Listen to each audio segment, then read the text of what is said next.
Live কি start হইছে? জি ভাইয়া। জি ভাই ভাই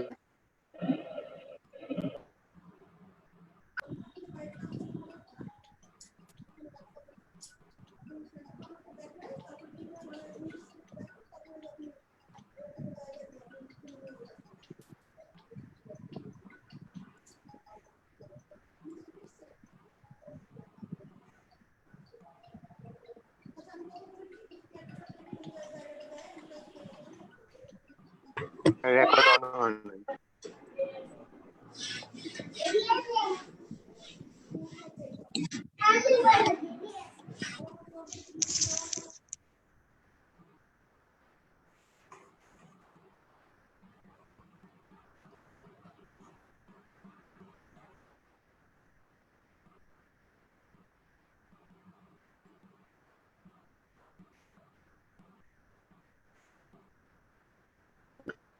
ভাই স্ক্রিন শেয়ারিংটা অফ করে দেন।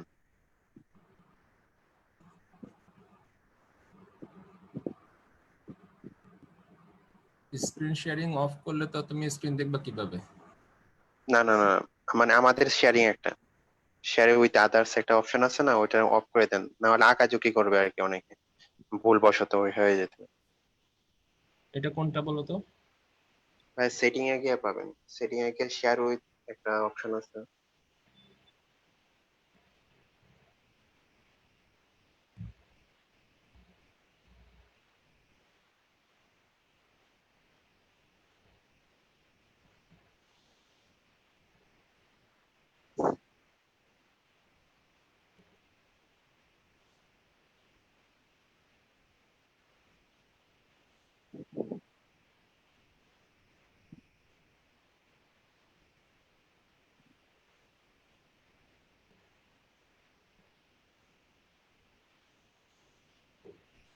আচ্ছা, এটা কি শেয়ার করা যায়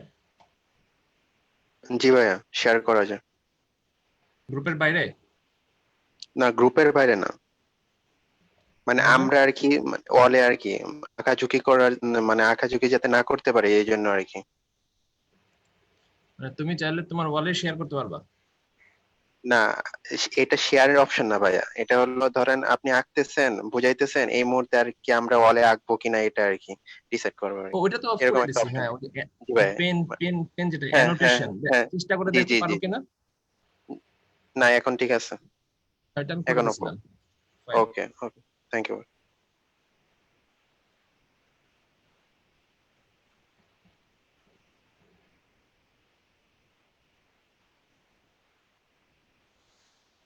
ওকে, সৌরিন ব্যানার্জি।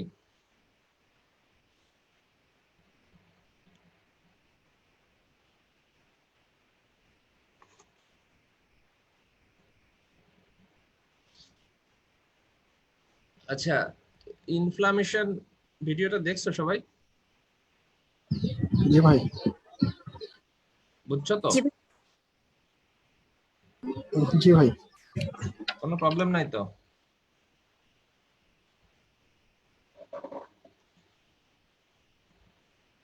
আচ্ছা, প্রবলেম আছে? না ভাইয়া। আচ্ছা, তাহলে বেসিক বোঝার বিষয়টা হচ্ছে যে inflammation is A protective response. অনেকেই হয়তো আগে এই ব্যাপারটা বুঝতে না, আমি নিজেও ঠিক মতো বুঝতাম না। ইনফ্যাক্ট মনে হতো যে আগে ইনফ্লামেশন হয়ে সেখান থেকে বোধহয় ইনফেকশন হয়। ব্যাপারটা তো তা না। Infection is the cause of inflammation.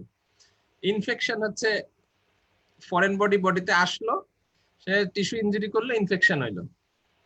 এইটার ওয়াল অফ করার জন্য, এটাকে কন্টেইন করার জন্য, এইটাকে বডি থেকে রিমুভ করার জন্য বডির যে প্রোটেক্টিভ রেসপন্স, এইটাকে বলে হচ্ছে ইনফ্লামেশন। এন্ড সেটা যদি র্যাপিড হয়, শর্ট ডিউরেশনের মধ্যে হয়, তাহলে অ্যাকিউট ইনফ্লামেশন। আর যদি সেটা একটু মানে দেরি করে হয়, মানে ইনফেক্টিভ এজেন্ট বা ইনজুরিয়াস এজেন্ট বডিতে ঢোকার ধরো সপ্তাহখানিক পরে বা মাস পরে গিয়ে যদি তুমি চিন্তা করো যে এখন কি হচ্ছে, তখন যেটা হবে সেটা হচ্ছে ক্রনিক ইনফ্লামেশন। শুরুর দিকে যেটা হয়, শুরু হবে উইদিন মিনিট, সাথে সাথে শুরু হয়ে যাবে এবং অল্প ডিউরেশন ধরে চলবে, এটা হচ্ছে একিউট ইনফ্লামেশন। আর শুরু হবে দেরি করে এবং চলবে বেশি সময় ধরে, এটা হচ্ছে ক্রনিক ইনফ্লামেশন। তো যেমন ধরো যে একটা অ্যাকিউট অ্যাপেন্ডিসাইটিস হইলো, অ্যাপেন্ডিসাইটিস, তাহলে এটা কি? এটা হচ্ছে অ্যাকিউট ইনফ্লামেশন। আবার ধরো যে যে নিউমোনিয়া হইলো, সাডেন একটা পেশেন্টের সাডেন তার জ্বর, অনেক বেশি জ্বর, সাথে কাঁপুনি আছে, তার বুকের ভিতরে এক্সরে করে দেখলাম একদম আইদার প্যাচি ওপাসিটি অথবা কোনো লোবার ওপাসিটি, মানে অল্প সময়ের ভিতরেই নিউমোনিয়া হয়ে গেল। এটা হচ্ছে অ্যাকিউট ইনফ্লামেশন।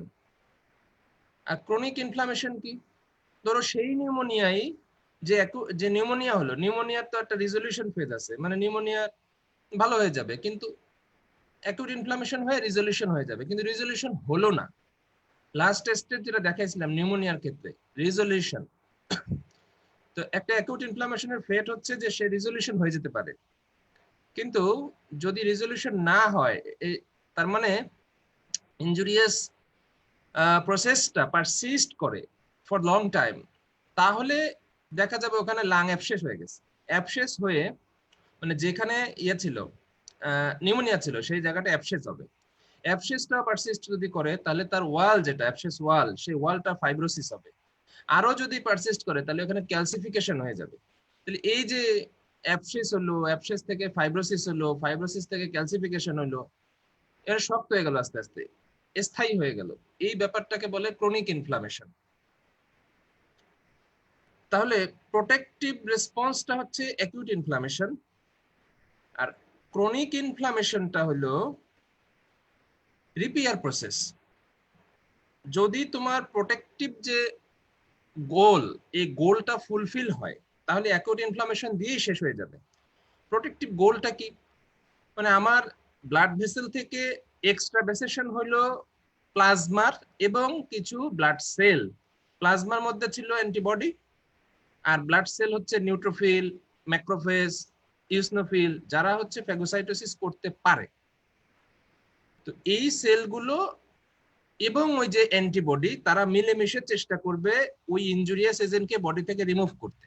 এটা হচ্ছে অ্যাকিউট ইনফ্লামেশন। যদি পারে তাহলে এখানেই শেষ।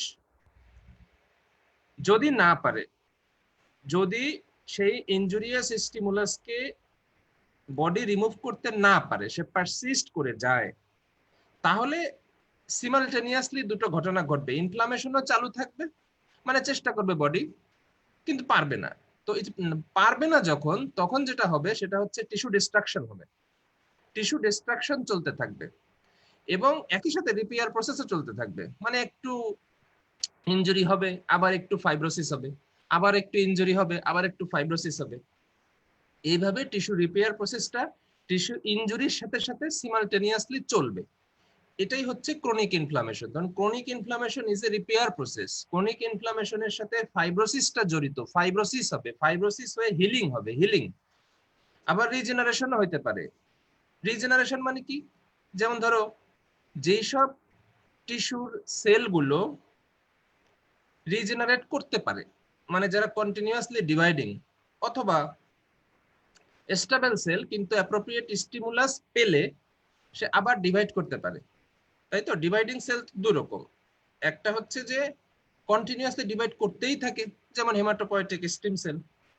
আর একটা হচ্ছে যারা G0 ফেজে, সেল সাইকেলে G0 ফেজে চুপচাপ বসে থাকে, নরমালি ডিভাইড করে না, কিন্তু প্রয়োজন হলে অ্যাপ্রোপ্রিয়েট স্টিমুলাস পেলে তারা ডিভাইড করতে পারে। যেমন ধরো হেপাটোসাইট, লিভারের অর্ধেক কেটে আরেকজনকে দিয়ে দাও, তোমার অর্ধেক গ্রো করে আবার পুরা হয়ে যাবে। তাহলে লিভার তো নরমালি গ্রো করতেছে না, তাহলে তো গ্রো করতে করতে বড় হয়ে পেট ফেটে বের হয়ে যাইতো।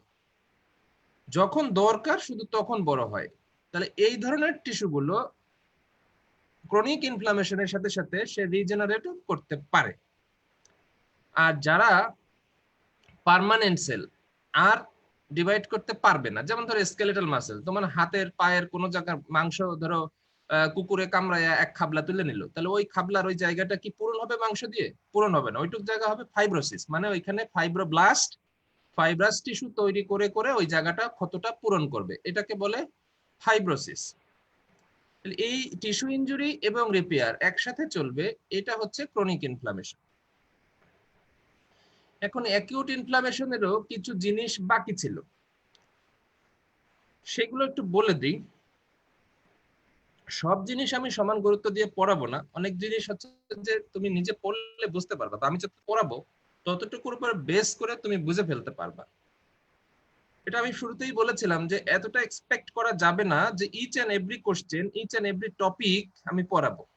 আমি ততটুকুই পড়াবো যতটুকু না পড়লে তুমি কোনো এক জায়গায় আটকায় যাবা, বাট আমি পড়ানোর পরে তুমি স্মুথলি পড়ে ফেলতে পারবা এরকম জিনিসগুলো আমি পড়াবো না, তাহলে এই জীবনে শেষ হবে না। আচ্ছা, এখন ক্রনিক ইনফ্লামেশন আমরা শিরোনাম আমাদের, কিন্তু আমরা অ্যাকিউট ইনফ্লামেশনের কিছু জিনিস যেগুলো পড়াই নাই ওই লেকচারে সেগুলো বলবো। যেমন ধরো ফেট বা আউটকাম অফ অ্যাকিউট ইনফ্লামেশন। একটা অ্যাকিউট ইনফ্লামেশন হলো, তার আউটকামটা কি, যেটা আমি এতক্ষণ বলতেছিলাম। দেখো আউটকাম হইতে পারে তিনটা, অ্যাকিউট কিন্তু ক্রনিক না। আমি কিন্তু অ্যাকিউট পড়াচ্ছি কারণ ক্রনিকে যাওয়ার আগে অ্যাকিউট থেকে কিভাবে ক্রনিক হয় সেইটা বোঝানোর জন্য আমি অ্যাকিউটের ফেট বা আউটকাম পড়াচ্ছি। কিন্তু এক নাম্বার আউটকাম হলো কমপ্লিট রিজলিউশন, পুরোপুরি ভালো হয়ে যেতে পারে, জাস্ট নর্মাল অবস্থায় রিভার্স করতে পারে। কখন? যখন ওই ইনজুরিটা, যে ইনজুরির কারণে অ্যাকিউট ইনফ্লামেশনটা হচ্ছে, সেই ইনজুরিটা যখন খুবই লিমিটেড হয় অথবা শর্ট লিভড হয়, মানে অল্প সময়ের জন্য ইনজুরিটা বডিতে স্টে করেছে, মানে কোনো একটা ইনজুরিয়াস এজেন্ট আসলো, একটু ইনজুরি করতে করতে নিজেই মরে গেল। যেমন ধরো কিছু ভাইরাস আছে যারা বেশিক্ষণ বাঁচতে পারে না, সেলফ লিমিটিং, আসলো একটু ই করলো, একটু জ্বর করলো, নিজেই মরে গেল। তো এরকম ইনজুরি যখন অল্প হয় বা শর্ট লিভড হয় তখন কমপ্লিট রেজলিউশনই হবে। অথবা যখন টিস্যু ডিস্ট্রাকশন খুব কম হয়, অথবা প্যারেনকাইমাল সেলগুলো, ড্যামেজড প্যারেনকাইমাল সেলগুলো যখন রিজেনারেট করতে পারে। যেমন ধরো অ্যাকিউট ভাইরাল হেপাটাইটিস হলো, অ্যাকিউট ভাইরাল হেপাটাইটিস, যারা হেপাটাইটিস এ বা হেপাটাইটিস ই, যারা অ্যাকিউট হেপাটাইটিস করে, এরা কি করলো, লিভারের টিস্যুতে ইনজুরি করলো, তখন আমরা বলবো লিভারে অ্যাকিউট ইনফ্লামেশন হয়েছে, যার নাম হচ্ছে অ্যাকিউট হেপাটাইটিস।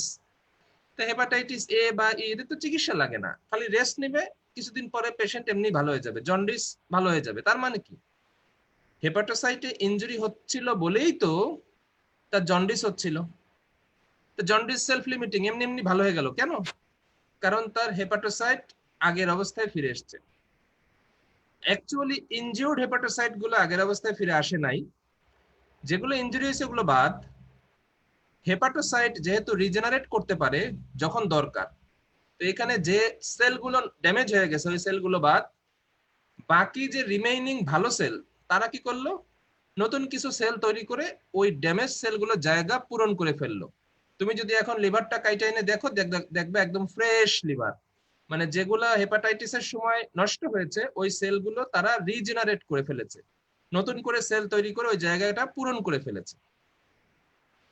বাট যদি ক্রনিক ইনফ্লামেশন হইতো লিভারে, ধরো chronic hepatitis B virus infection বা chronic hepatitis C virus infection, তাহলে কিন্তু কমপ্লিট রিজলিউশন হতো না। এখন ক্রনিক আবার কি করে হলো? ধরো হেপাটাইটিস এ বা হেপাটাইটিস ই, এরা সাধারণত ক্রনিক করে না, এদের ইনজুরি এত লিমিটেড থাকে যে অ্যাকিউট হয়েই ভালো হয়ে যায়।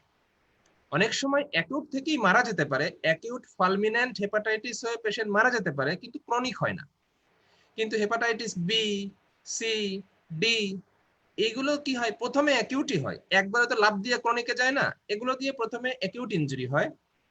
অ্যাকিউট ইনজুরি যদি অল্প হয় এবং পেশেন্টের ইমিউনিটি যদি স্ট্রং থাকে, তাহলে রেজলিউশন হয়ে যেতে পারে, এবং 90% পেশেন্টের ক্ষেত্রেই রেজলিউশন হয়ে যায়। বাকি যে 10% তাদের ক্ষেত্রে আর রেজলিউশন হয় না, ইনজুরিটা হয়তো ম্যাসিভ থাকে, পেশেন্টের ইমিউনিটি হয়তো দুর্বল থাকে, ইনজুরিয়াস এজেন্টের সংখ্যা অনেক বেশি থাকে। সব মিলিয়ে কি হয়, ইনজুরিটা 6 মাসের বেশি পারসিস্ট করে গেলে তখন আমরা তাকে বলি ক্রনিক ইনফ্লামেশন। এবং ক্রনিক ইনফ্লামেশন একবার হয়ে গেলে লিভারে, তখন সেটা আর রিভার্স করবে না। আইদার সে ক্রনিক ক্যারিয়ার হিসেবে লাইফ পার করে দিবে, অথবা এখান থেকে তার সিরোসিস হবে। সিরোসিস মানে হলো ফাইব্রোসিস। তাহলে এই ফাইব্রোসিস কোত্থেকে হলো? ওই যে আমরা বলছি যে ক্রনিক ইনফ্লামেশন মানেই হচ্ছে সেখানে ইনজুরি এবং ফাইব্রোসিস। কোন জায়গায় যদি ইনজুরি হয় সেই জায়গাটা পূরণ করার জন্য যখন সেল আর রিজেনারেট করতে পারে না, তখন ফাইব্রাস টিস্যু দিয়ে সেটা ফিল আপ হয়। তাহলে কি হবে, আমার ক্রনিক ইনফ্লামেশন যখন হয়ে গেছে তখন আর রিভার্স করবে না, তখন আর রিজেনারেট করে ওই সেলটাকে রিপ্লেস করতে পারবে না। তখন যেটা হবে, তখন ইনজুরিয়াস টিস্যুটা রিপেয়ার হবে। একটা একটা একটা টিস্যুর খানিকটা অংশ ধ্বংস হয়েছে, ওই অংশ রিপেয়ার হবে বাই ফাইব্রোসিস, ফাইব্রাস টিস্যু দিয়ে রিপ্লেসড হবে। তো এই ফাইব্রাস টিস্যু দিয়ে রিপ্লেসড হইতে হইতে হইতে হইতে হইতে হইতে একসময় দেখা যায় লিভারের প্যারেনকাইমা আর লিভার থাকে না, সব ফাইব্রাস টিস্যু দিয়ে রিপ্লেসড হয়ে যায়। তখন হেপাটোসাইট নাই, পুরোটাই ফাইব্রাস টিস্যু।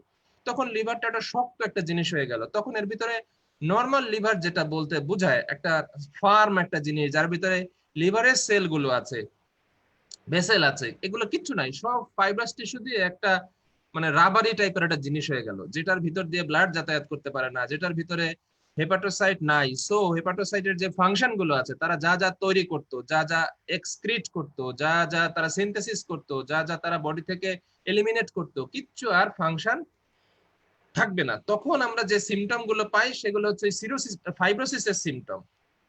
তো এটাকে আমরা বলি লিভার সিরোসিস। তাহলে লিভার সিরোসিস ইজ নাথিং, এটা chronic inflammation of the liver followed by fibrosis, fibrosis হয়ে যায়। তো যখন ফাইব্রোসিস হয়ে যাবে তখন সে তো আর আগের জায়গায় ফিরে আসবে না।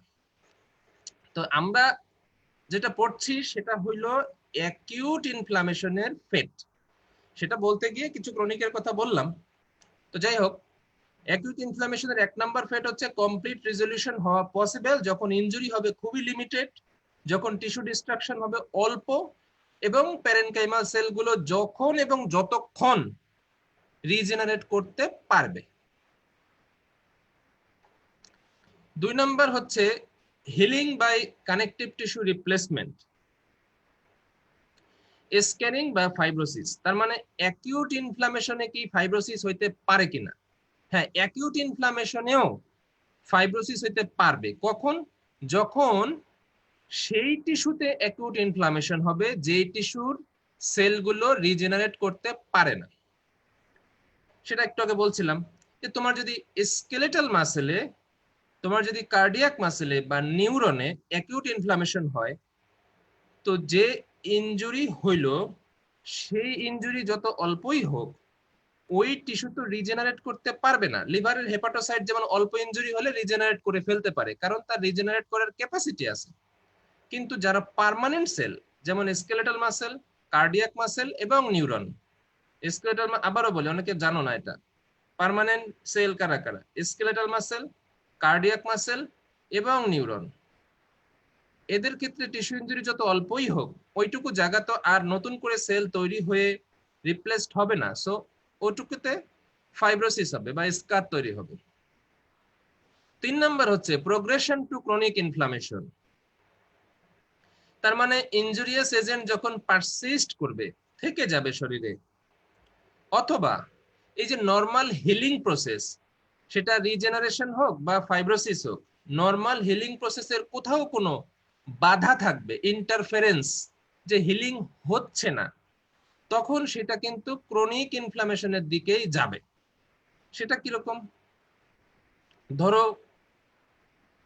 তোমার পায়ের মধ্যে একটা লোহা ঢুকে গেছে, একটা লোহা দিয়ে খোঁচা খাইছো, তো এটা কি? এটা তো অ্যাকিউট ইনফ্লামেশন। লোহা দিয়ে একটা খোঁচা খাইছো, খোঁচা খাইলে পায়ের নিচে কিছু টিস্যু ইনজুরি হয়েছে। তো আমার বডির ডিফেন্স মেকানিজম সেটা টের পাবে যে টিস্যু ইনজুরি হয়েছে, তখন ওই স্বাভাবিক নিয়মে সেখানে ভ্যাসোডাইলেশন হয়ে সেখানে ব্লাড ফ্লো বাড়বে, সেখান থেকে এক্সট্রা ভ্যাসেশন হবে আমার লিউকোসাইট এবং প্লাজমা। তো আলটিমেটলি তারা সেখানে যাবে, ওই ইনজুরিয়াস যে সাইট, সেই সাইটটাকে ওয়াল অফ করার চেষ্টা করবে, ওয়াল অফ করে ইনজুরিয়াস টিস্যুগুলোকে ওখান থেকে রিমুভ করে ফেলতে চাবে, যেটাকে বলে অ্যাকিউট ইনফ্লামেশন। কিন্তু দেখা গেল যে ওই জায়গায় কিছু লোহার টুকরা রয়ে গেছে, মানে ফরেন বডি রয়ে গেছে।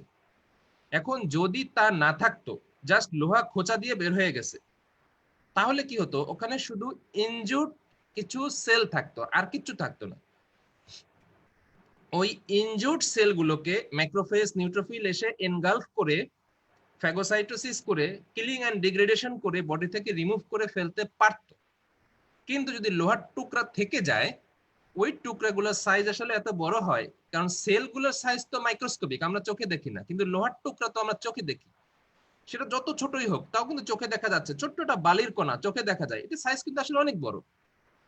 এত বড়টারে হয় কি ওই ম্যাক্রোফেজ নিউট্রোফিল তারা এনগালফ করতে পারে না। তো এনগালফ করতে না পারার কারণে কি হবে, আমার ইনজুরিয়াস এজেন্ট তো রয়ে গেল। সেই কারণে আমার নরমাল হিলিং প্রসেস ওইখানে পসিবল হবে না। তাহলে কি হবে সেটা আমরা পরে পড়বো। ক্রনিক ইনফ্লামেশনের সেখানে একটা কথা আছে যে এরকম ফরেন বডি যদি রয়ে যায় তাহলে কি হয়। তো যাই হোক, সেই ক্ষেত্রে কি হবে, আমার ক্রনিক ইনফ্লামেশনের দিকে প্রোগ্রেশন হবে অ্যাকিউট থেকে। এই জন্য কি হয় যে কোনো ইনজুরি আমরা কি করি, আমরা ভালো করে পরিষ্কার করি, সেখানে ড্রেসিং করি, তারপরে আমরা সেটাকে সেলাই টেলাই দিলে দেই, নালে কিন্তু টিকে না, ইনজুরি কিন্তু হিলিং হবে না।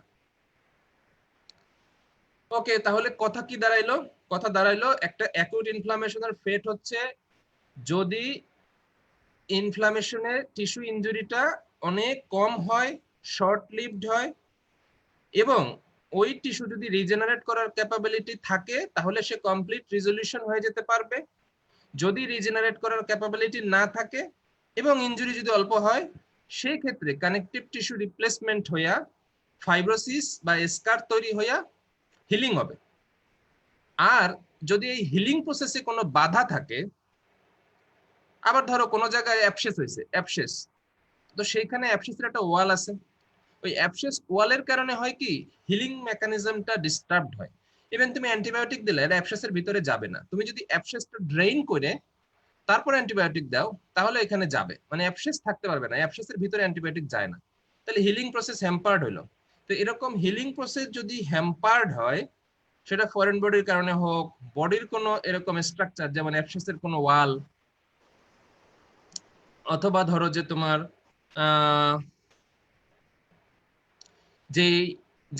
যেই অর্গানিজম দিয়ে ধরো নিউমোনিয়া, অ্যাকুট নিউমোনিয়া হলো, কিন্তু যেই অর্গানিজম দিয়ে নিউমোনিয়া হয়েছে সেই অর্গানিজমটা অ্যান্টিবায়োটিক রেজিস্ট্যান্ট, তাহলে অ্যান্টিবায়োটিক রেজিস্ট্যান্ট যদি হয় তাহলে আমার হিলিং এর জন্য আমি তো অ্যান্টিবায়োটিক পাঠাইছি, তো অ্যান্টিবায়োটিক তো সেখানে কাজ করছে না, তাহলে এই রেজিস্ট্যান্সটাই একটা ইনহেরেন্ট একটা ইন্টারফারেন্স হিলিং এর পথে। তো এরকম যদি কিছু হয় যে ইনজুরিয়াস এজেন্টটা বডিতে পারসিস্ট করলো, অথবা হিলিং প্রসেসে কোনো বাধা আছে, তাহলে অ্যাকিউট ইনফ্লামেশনটা আমার ক্রনিকের দিকে যাবে, মানে অনেক দিন বডিতে থাকবে এবং আলটিমেটলি সেটা ক্রনিকে যা যা ফেট তাই তাই হবে। তো এখন দেখো একটা কথা যে most of the time when acute inflammation fulfil it's goal, acute inflammation যখন তার গোল ফুলফিল করতে পারে, that is to stop or contain the offending agent, মানে যে এজেন্ট দিয়ে ইনফ্লামেশন হচ্ছে সেটাকে থামাই দিতে পারলো, and also to remove the damage tissue, এবং যে টিস্যুগুলো অলরেডি ড্যামেজ হয়েছে সেগুলো বডি থেকে রিমুভ করে দিল। তাহলে একটা হচ্ছে যে অ্যাকিউট ইনফ্লামেশনের গোল হচ্ছে যে ইনজুরিয়াস এজেন্ট তাকে বডি থেকে আমি বাইর করে দিব, মানে মেরে ফেলবো, আর তারা অলরেডি যতটুকু টিস্যু ইনজুরি করছে ওই ইনজুর্ড টিস্যুগুলোকে আমি বডি থেকে রিমুভ করে ফেলবো। এটা হচ্ছে অ্যাকিউট ইনফ্লামেশনের গোল। এই গোল যদি ফুলফিল হয় তাহলে ইউজুয়ালি ইনফ্লামেশন সাবসাইড করে, ইনফ্লামেশন শেষ। However, if the acute inflammatory reaction fails to remove the offending agent, যদি ওই অফেন্ডিং এজেন্টকে রিমুভ করতে ব্যর্থ হয়, তার মানে হচ্ছে যে ওই যে বললাম ধরো লোহার টুকরা দিয়ে ইনজুরি হলো এবং লোহার টুকরা ভিতরে রয়ে গেল, তুমি বের করলে না, সার্জিক্যাল প্রসেসে তুমি বের করলে না, এখন এটা তো বডির ওই ম্যাক্রোফেজ নিউট্রোফিল এসে ওটাকে তো রিমুভ করতে পারবে না ওই অফেন্ডিং এজেন্টটাকে। তখন কি হবে, reaction may progress to a further prolong phase. তাহলে এই রিঅ্যাকশন, এই অ্যাকিউট ইনফ্লামেটরি রিঅ্যাকশন সামনে আগাবে, যেটা আরো একটু প্রলং ফেজ। এই প্রলং ফেজটাকে বলে হচ্ছে ক্রনিক ইনফ্লামেশন। এতটুকু বুঝে রাখলাম, আমরা ক্রনিক ইনফ্লামেশনে যাব। সেখানে যাওয়ার আগে অ্যাকিউট ইনফ্লামেশনের যে প্রসেস আমরা পড়েছিলাম সেখানে সেলুলার ইভেন্ট ছিল আর ভাস্কুলার ইভেন্ট ছিল। তো ভাস্কুলার ইভেন্টে আমরা দেখেছিলাম যে এক্সট্রাভ্যাসেশন হয়। কে এক্সট্রাভ্যাসেশন হয়? লিউকোসাইট এবং প্লাজমা। এখন এই যে লিউকোসাইট গুলো মানে নিউট্রোফিল, ম্যাক্রোফেজ, ইউসনোফিল, প্লাজমা সেল যারা ব্লাড ভেসেল থেকে বাইরে বের হয় ওই যুদ্ধক্ষেত্রে যাওয়ার জন্য, যেখানে গিয়ে সে যুদ্ধ করবে কার সাথে? ইনজুরিয়াস এজেন্টের সাথে। এখন ব্লাড ভেসেল থেকে সে বের হলো, জাস্ট ওই জায়গায় তো ইনজুরিয়াস সাইট না, হয়তো আরেকটু দূরে।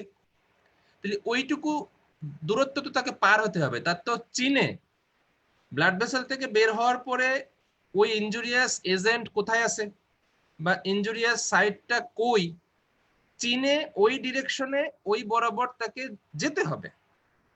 এই যাওয়াটা যে ভাবে হয়, যে অ্যাট্রাকশনের কারণে যে প্রসেসে ওই দিকে সে যেতে পারে, ওইটাকে বলে হচ্ছে কেমোট্যাক্সিস।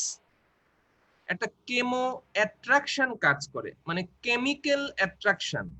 কিছু কেমিক্যাল প্রোডাক্টস যারা তৈরি হবে ওই ব্যাকটেরিয়া দিয়ে, যে ব্যাকটেরিয়া ইনজুরিটা করছে ওই ব্যাকটেরিয়া কিছু কেমিক্যাল প্রোডাক্টস রিলিজ করবে, অথবা যে টিস্যুগুলোকে সে ইনজুরি করেছে ওই ইনজুর্ড টিস্যু থেকে কিছু কেমিক্যাল লিবারেট হবে।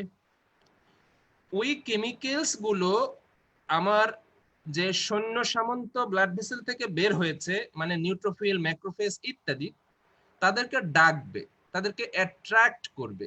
এটাকে বলে chemoattraction by the chemical products. এদেরকে এবং এই প্রোডাক্ট গুলোকে বলে কেমোট্যাকটিক সাবস্টেন্স। তাহলে আমার জানতে হবে what are the chemotactic substances.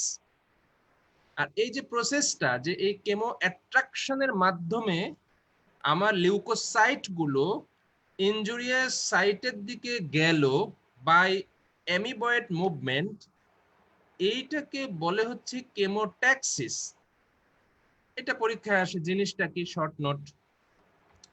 তাহলে বলতেছে যে after exciting the circulation, blood vessel থেকে বের হওয়ার পরে leucocytes move in the tissues.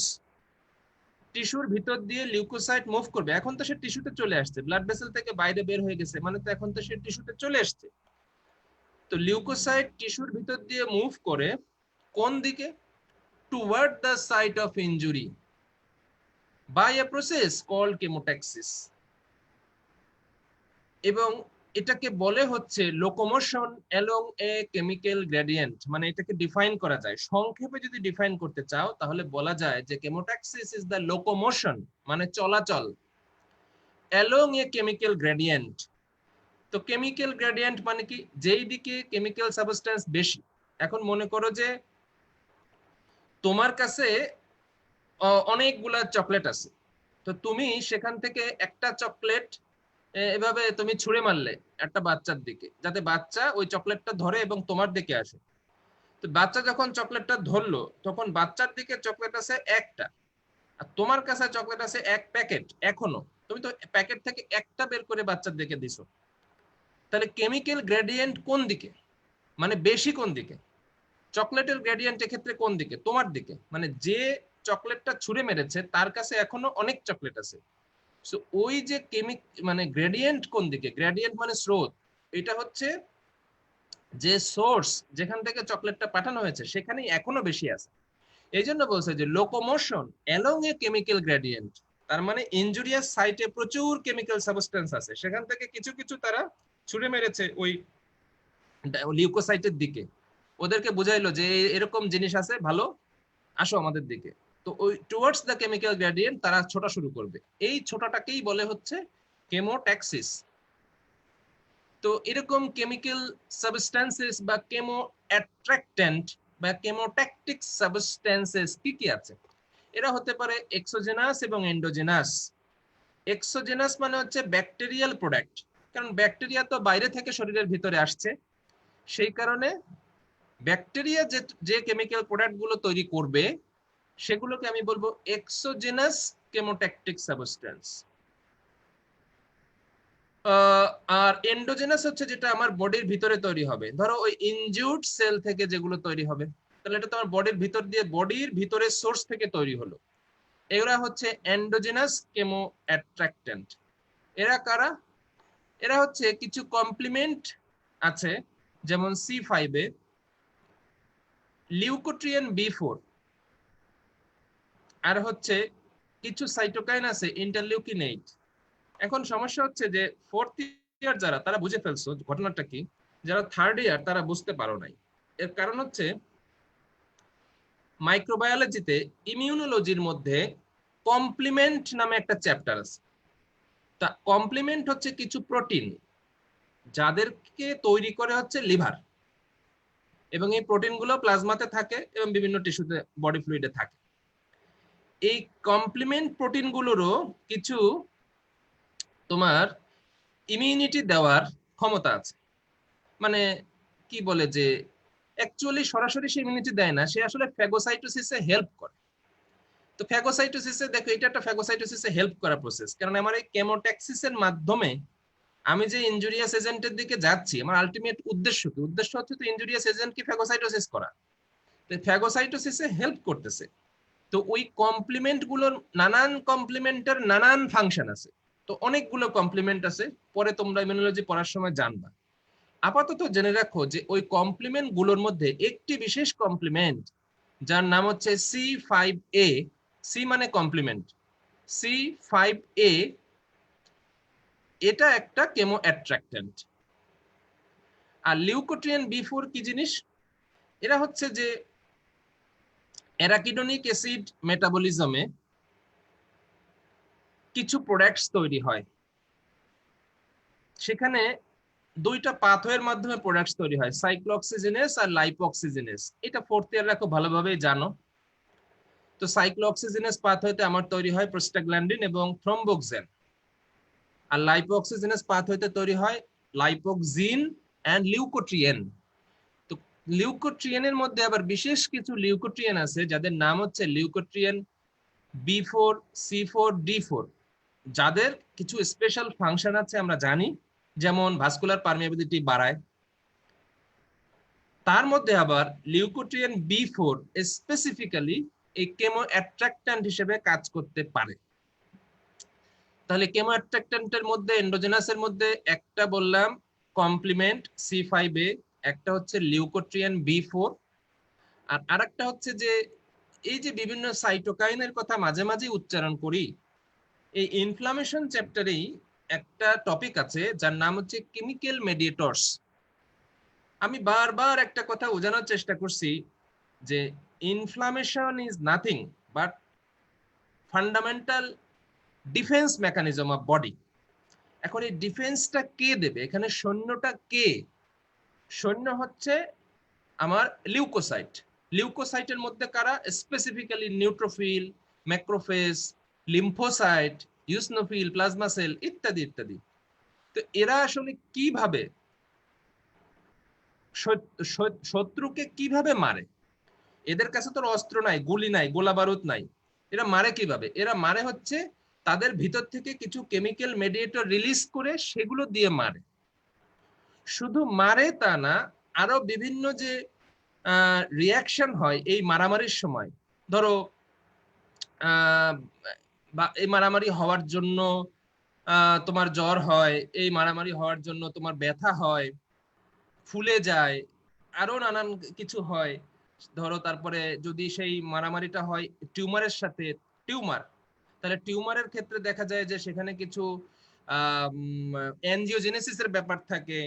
তো এই যে নানান ঘটনা যে ঘটে, গ্রোথের কিছু ব্যাপার, গ্রোথ ইনহিবিশনের কিছু ব্যাপার, যত কিছু হয় রিয়াকশন এবং অ্যান্টি রিয়াকশন মারামারি করতে গিয়ে ইমিউন প্রসেসে, তার সবকিছুই আসলে কিছু কেমিক্যাল মেডিয়েটরের ফল। ব্যথা হবে কেন? কিছু কেমিক্যাল মেডিয়েটর রিলিজ করার কারণে। ফুলবে কেন? কিছু কেমিক্যাল মেডিয়েটর। টিস্যু ইনজুরি কেন হবে? কিছু কেমিক্যাল মেডিয়েটর রিলিজ করার কারণে। ভেসেলের গ্রোথ কেন হবে? কিছু কেমিক্যাল মেডিয়েটর রিলিজ করার কারণে। মানে যাই বলো, সেখানে কিছু কেমিক্যাল মেডিয়েটর লাগে। এই মেডিয়েটর গুলো কি? মেডিয়েটরস গুলো হচ্ছে ওই যে আমার লিউকোসাইট গুলো যারা ইনজুরিয়াস সাইটে গেল, গিয়ে ওরা আসলে এই ভিতর থেকে এগুলোকে ছেড়ে দেয়। এর ভিতরে কিছু এনজাইম আছে, কিছু সাইটোকাইন আছে। এনজাইম গুলো দিয়ে টিস্যু ডিস্ট্রাকশন হয়, ওই ইনজুরিয়াস এজেন্টও যেমন মরে যায়, আমার টিস্যু গুলো মরে যায়। তারপরে আরো কিছু সাইটোকাইন আছে যাদের বিভিন্ন জায়গায় বিভিন্ন রোল আছে। তাহলে সাইটোকাইন কি? সাইটোকাইন আর কিছুই না, সাইটোকাইন হচ্ছে কিছু কেমিক্যাল মেডিয়েটরস যারা রিলিজড হবে কোত্থেকে, ওই যে লিউকোসাইট যারা সৈন্য হিসেবে কাজ করছে তারা এগুলো রিলিজ করবে, অথবা ওই যে ইনজুরিয়াস এজেন্ট তারাও কিছু রিলিজ করতে পারে, আবার যে টিস্যুগুলো ইনজুরি হয়েছে তারাও কিছু রিলিজ করতে পারে, সবাই কিছু কিছু রিলিজ করে। তো এইরকম সাইটোকাইনের মধ্যে একটা বিশেষ সাইটোকাইন আছে যার নাম হচ্ছে ইন্টারলিউকিন 8। এই ইন্টারলিউকিন 8 এর কেমো অ্যাট্রাকশনের ক্ষমতা আছে। পোস্ট গ্রাজুয়েট ভর্তি পরীক্ষায় প্রতি বছর আসে, নিচের কোনটি কেমো অ্যাট্রাক্ট্যান্ট? একদম মুখস্থ করে ফেলতে হয়। C5 এ লিউকোট্রিয়েন B4 ইন্টারলিউকিন 8, এইসব কথাবার্তা বাদ, শুধু শুধু এতটুকু মনে রাখবা, C5 এ লিউকোট্রিয়েন B4 ইন্টারলিউকিন 8, এটা 10 বার 20 বার পড়বা, মুখস্থ হয়ে যাবে। আর ব্যাকটেরিয়াল প্রোডাক্টস, এই 4টা কথা মুখস্থ করতে হবে, পারবা না? জি ভাই। জি ভাইয়া। এখন যদি বলি এই প্রসেসটা কি, দেখো এইটা হচ্ছে ব্লাড ভেসেল। এই ব্লাড ভেসেল থেকে আমার এই যে নিউট্রোফিল বের হয়ে আসলো, এটা একটা নিউট্রোফিল। দেখো 1 2 3টা নিউক্লিয়াস। নিউট্রোফিল হচ্ছে পলিমরফো নিউক্লিয়ার, মানে অনেকগুলা নিউক্লিয়াস, আর 2 থেকে 5টা, এখানে 3টা নিউক্লিয়াস, তাহলে বোঝা যাচ্ছে যে এটা একটা নিউট্রোফিল। তো এই নিউট্রোফিল ব্লাড ভেসেল থেকে বাইরে বের হয়ে আসলো।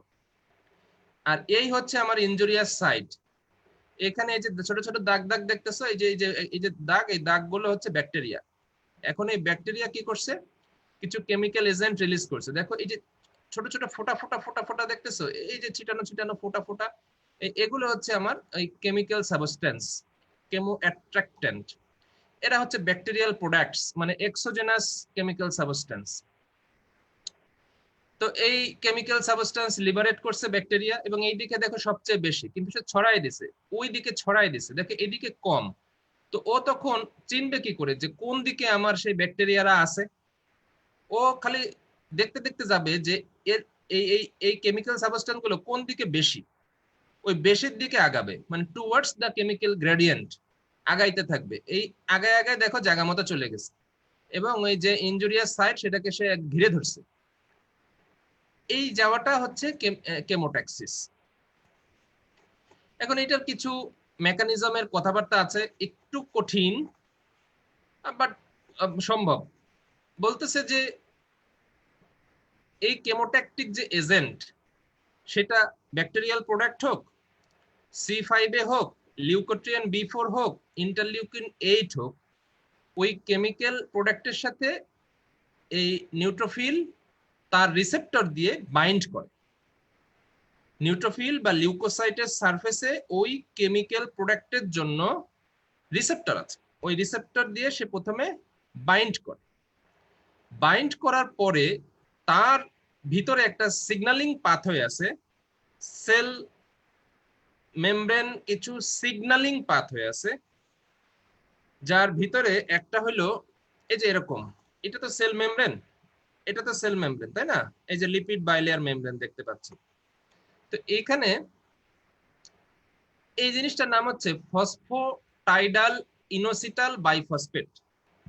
ফসফোটাইডাল ইনোসিটাল বাইফসফেট ফসফোলাইপেজ C2 এনজাইম দিয়ে, ফসফোলাইপেজ সি এনজাইম দিয়ে এটারে ভেঙে ফেললে দুটো জিনিস তৈরি হয়। একটা হচ্ছে ইনোসিটাল ট্রাইফসফেট, আর আরেকটা হচ্ছে DAG, মানে ডায়াসাইল গ্লিসারল। এইটাকে বলে হচ্ছে এই ইনোসিটাল ট্রাইফসফেট ডায়াসাইল গ্লিসারল পাথওয়ে। মানে এটা কিভাবে আসলো? তো আমার এত কিছু মনে রাখার দরকার নাই, কথা হলো PIP2 ভাঙলে IP3 আর DAG তৈরি হবে, মানে ফসফোটাইডাল ইনোসিটল বাইফসফেট ভাঙলে ইনোসিটাল ট্রাইফসফেট আর DAG। এই দুটো জিনিস তৈরি হয় by the help of phospholipase C. তো এই জিনিসটাই বলতেছে যে ফসফোলাইপেজ সি এই এনজাইমটা অ্যাক্টিভেট হয় যখন নিউট্রোফিলের সাথে এই কেমো অ্যাট্রাক্ট্যান্ট কোনো কিছু বাইন্ড করে, তখনই এই ফসফোলাইপেজ সি যে এনজাইমটা সে অ্যাক্টিভ হয়। সে যখন অ্যাক্টিভ হয় তখন মেমব্রেনে এই PIP2 এমনিই ছিল। নরমালি এই ফসফোলাইপেজ সি তো ইনঅ্যাক্টিভ থাকে, তাই সে ভাঙে না, এই PIP2 হিসেবেই থাকে।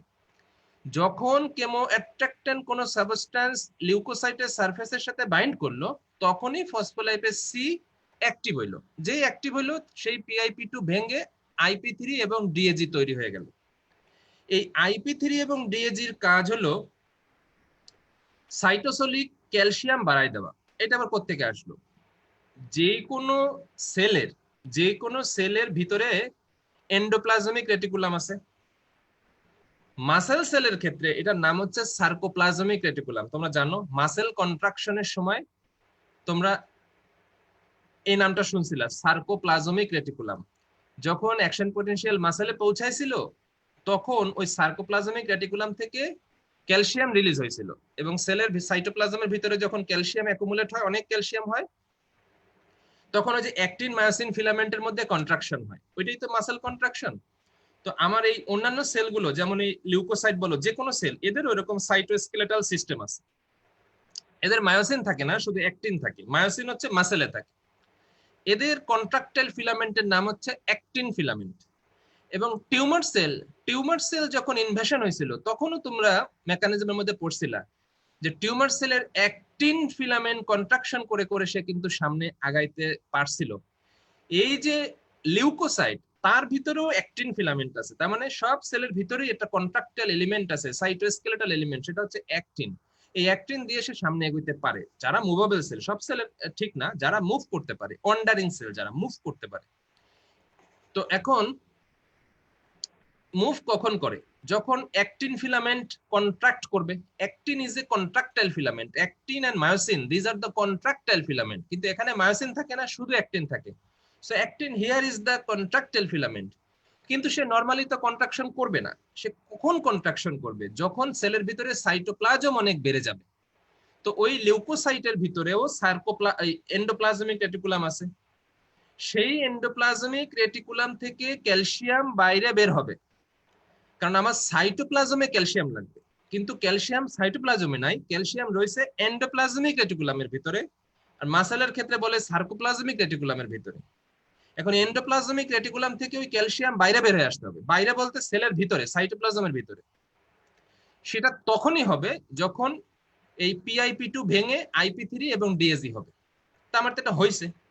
হওয়ার পরে এখন এন্ডোপ্লাজমিক রেটিকুলাম থেকে ক্যালসিয়াম আমার সাইটোপ্লাজমে বের হয়ে আসলো। সাইটোপ্লাজমিক ক্যালসিয়াম বেড়ে গেল। যখনই বেড়ে যাবে তখন এই কন্ট্রাক্টাইল এলিমেন্ট অ্যাক্টিন কন্ট্রাকশন করবে। আর যখন কন্ট্রাকশন করবে তখন সে ফিলোপোডিয়া মানে সিউডোপোড এক্সটেন্ড করে করে এই কন্ট্রাকশনের মাধ্যমে সামনে এগিয়ে যাবে। এই এগিয়ে যাওয়াটা হচ্ছে কেমোট্যাক্সিস। এই পর্যন্ত, শুরু থেকে এই পর্যন্ত কে বোঝো নাই বলো?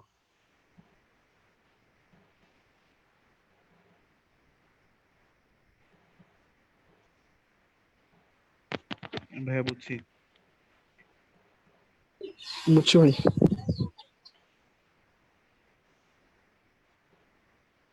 আসো না ঘুমাই গেছো? বুঝতে পারছি ভাই। বুঝতে পারছি। দেন হচ্ছে গেল কেমোট্যাক্সিসের মাধ্যমে ওই জায়গা মতো গেল। এখন তো গিয়ে ফ্যাগোসাইটোসিস করতে হবে, এই তো। এই দেখো প্রশ্ন আসে প্রচুর। তো এখন phagocytosis is the process by which phagocytic cells, কারা?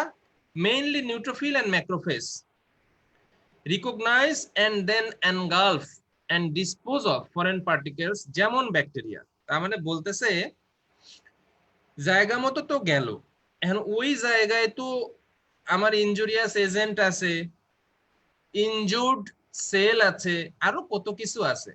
এখন এই যে ফ্যাগোসাইটিক সেল মানে নিউট্রোফিল বা ম্যাক্রোফেজ ওই জায়গায় গেল, তার তো আগে চিনতে হবে যে এই জায়গায় তাহলে আসল শয়তান কে, এই ব্যাকটেরিয়াটা কে। এই চেনা তাকে নিজের ভিতরে ঢুকাই নেওয়া এবং ভিতরে নিজে এনজাইম রিলিজ করে হোক আর ফ্রি রেডিক্যাল দিয়ে হোক তাকে মেরে ফেলা, এই পুরো প্রসেসটার নাম হচ্ছে ফ্যাগোসাইটোসিস। তাহলে ফ্যাগোসাইটোসিসে কি কি ঘটনা? প্রথম কথা হলো জায়গা মতো গিয়ে আবার চিনতে হবে। প্রথমে তো আন্দাজে গেছে, লোভ দিছে, কেমিক্যাল সাবস্টেন্স দিয়ে লোভ দিছে, আন্দাজে দৌড় মারছে। এখন জায়গা মতো সে গিয়ে পৌঁছাইছে, এই পৌঁছানো পর্যন্ত হচ্ছে কেমোট্যাক্সিস। এখন মেইন খেলা, তাকে খেয়ে ফেলতে হবে, মেরে ফেলতে হবে, এইটা হচ্ছে ফ্যাগোসাইটোসিস। তাহলে কি কি করতে হবে? প্রথম কাজ হলো চিনতে হবে হু ইজ দ্য শয়তান, চিনতে হবে, রিকগনিশন। দেন হচ্ছে সেই শয়তানকে নিজের ভিতরে ঢুকাই নিতে হবে, এটাকে বলে এনগালফমেন্ট। দেন হচ্ছে তার ভিতরে এনজাইম রিলিজ করে হোক অথবা ফ্রি রেডিক্যাল তৈরি করে হোক ওই শয়তানকে মেরে ফেলতে হবে। এই তিনটে প্রসেস মিলাই হচ্ছে ফ্যাগোসাইটোসিস। তাহলে phagocytosis is a 3-step sequential process. Number 1 হচ্ছে রিকগনিশন এন্ড অ্যাটাচমেন্ট, নাম্বার 2 হচ্ছে এনগালফমেন্ট, নাম্বার 3 হচ্ছে killing or degradation of the ingested material. এখন রিকগনিশন এন্ড অ্যাটাচমেন্ট, তাহলে আমরা জানি যে এই লিউকোসাইটের সারফেসে রিসেপ্টর আছে, যেমন সেই রিসেপ্টরের সাথে রিসেপ্টর দিয়ে সে কিন্তু কেমোট্যাকটিক সাবস্টেন্সের সাথে বাইন্ড করছিল। একইভাবে আলাদা রিসেপ্টর দিয়ে সে কিন্তু ওই ব্যাকটেরিয়ার সাথেও বাইন্ড করবে। তার মানে হলো প্রথম কাজ হচ্ছে সে ব্যাকটেরিয়াকে চেনবে, চেনার পরে তার সাথে বাইন্ড করবে। বাইন্ড কিভাবে করবে? রিসেপ্টর দিয়ে। এই প্রত্যেকটা আলাদা আলাদা বাইন্ডিং এর জন্য আলাদা আলাদা রিসেপ্টর আছে। ওই কেমিক্যাল সাবস্টেন্সের জন্য আলাদা রিসেপ্টর ছিল, আবার ব্যাকটেরিয়ার জন্য আলাদা রিসেপ্টর আছে। তাহলে প্রথমে চিনলো, দেন হচ্ছে রিসেপ্টর দিয়ে ওই লিউকোসাইটের সারফেসের সাথে ওই ব্যাকটেরিয়াকে বাইন্ডিং করে নিবে। এখন কি রিসেপ্টর? যেমন দুইটা রিসেপ্টরের নাম জানতে হবে, একটা হচ্ছে ম্যানোজ রিসেপ্টর বা mannose binding receptor, mannose binding receptor, আর একটা হচ্ছে স্ক্যাভেঞ্জার রিসেপ্টর। এই দুটো রিসেপ্টরের নাম মুখস্থ করবে। এখন কথা হচ্ছে যে চেনার বিষয়টা, ধরো তোমাকে আমি পাঠাই দিলাম যে তুমি কমলাপুর রেল স্টেশনে যাও, গিয়ে সেখানে দেখবা যে একটা ব্যক্তি দাঁড়ায় আছে, তার পকেটে ইয়াবা আছে, তাহলে ধরে নিয়ে আসবা। এখন এইভাবে বলে দিলে তুমি কি তারা ধরতে পারবা? তুমি যেটা দেখবো দাঁড়ায় তো আছে বহু ব্যক্তি, কোন ব্যক্তি দাঁড়ায় আছে, কার পকেটে ইয়াবা আছে। বাট আমি যদি তোমাকে স্পেসিফিক করে বলে দিতাম যে কমলাপুর রেল স্টেশনে যাওয়ার পরে দেখবা যে সেখানে ধরো যে গোল্ডেন কালারের জামা পরে একটা লোক দাঁড়ায় আছে, সাধারণত গোল্ডেন কালারের জামা কেউ পরে না। তো আমি যদি বলি যে গোল্ডেন কালারের একদম চিকচিক করতেছে এরকম কালারের জামা পরে একটা লোক দাঁড়ায় আছে, আর মনে করো যে কমলা কালারের একটা প্যান্ট পরে আছে, হ্যাঁ, হাতে একটা মনে করো যে ব্যাগ আছে, যে ব্যাগটার কালার মনে করো যে একদম গ্রিন, মানে অ্যাটিপিক্যাল কিছু বিষয় যদি আমি তোমাকে বলে দিতাম, তাহলে তুমি গিয়ে দেখতে আসলে এইরকম ভাবে একজনই আছে। সো তুমি সহজে চিনে ফেলতে পারতা। এই স্পেশাল জামা কাপড় পরে অনেক সময় ব্যাকটেরিয়ারাও থাকে। ব্যাকটেরিয়া, ভাইরাস বলি আর যাই বলি, মানে যেগুলো ফরেন এজেন্ট, যেগুলো ইনসাইটিং এজেন্ট বা ইনজুরিয়াস এজেন্ট, যাদেরকে আমি ফ্যাগোসাইটোসিস করব, ওই সাবস্টেন্স গুলো কিছু স্পেশাল জামা কাপড় পরে থাকে যেগুলো দেখে সহজে চেনা যায়, এদেরকে বলে অপসনিন। এবং এই প্রসেসে চেনাটাকে বলে অপসনাইজেশন। তাহলে ফ্যাগোসাইটোসিস সহজে করা যায়, সহজে চেনা যায়, মানে রিকগনিশনটা এনহ্যান্স হয়। বলতেছে the efficacy of phagocytosis is greatly enhanced when microbes are opsonized by a specific opsonin protein. Opsonins are proteins, ওই স্পেসিফিক অপসনিন প্রোটিনের মাধ্যমে যখন মাইক্রোবকে চেনা যায় তখন ফ্যাগোসাইটোসিসটা আরো বেশি এনহ্যান্স হয়, গ্রেটলি এনহ্যান্স হয়, দ্রুত হয়, সহজে চিনে ফেলতে পারে। সো সহজে অ্যাটাচমেন্ট করে আমি কাজ শুরু করে দিলাম।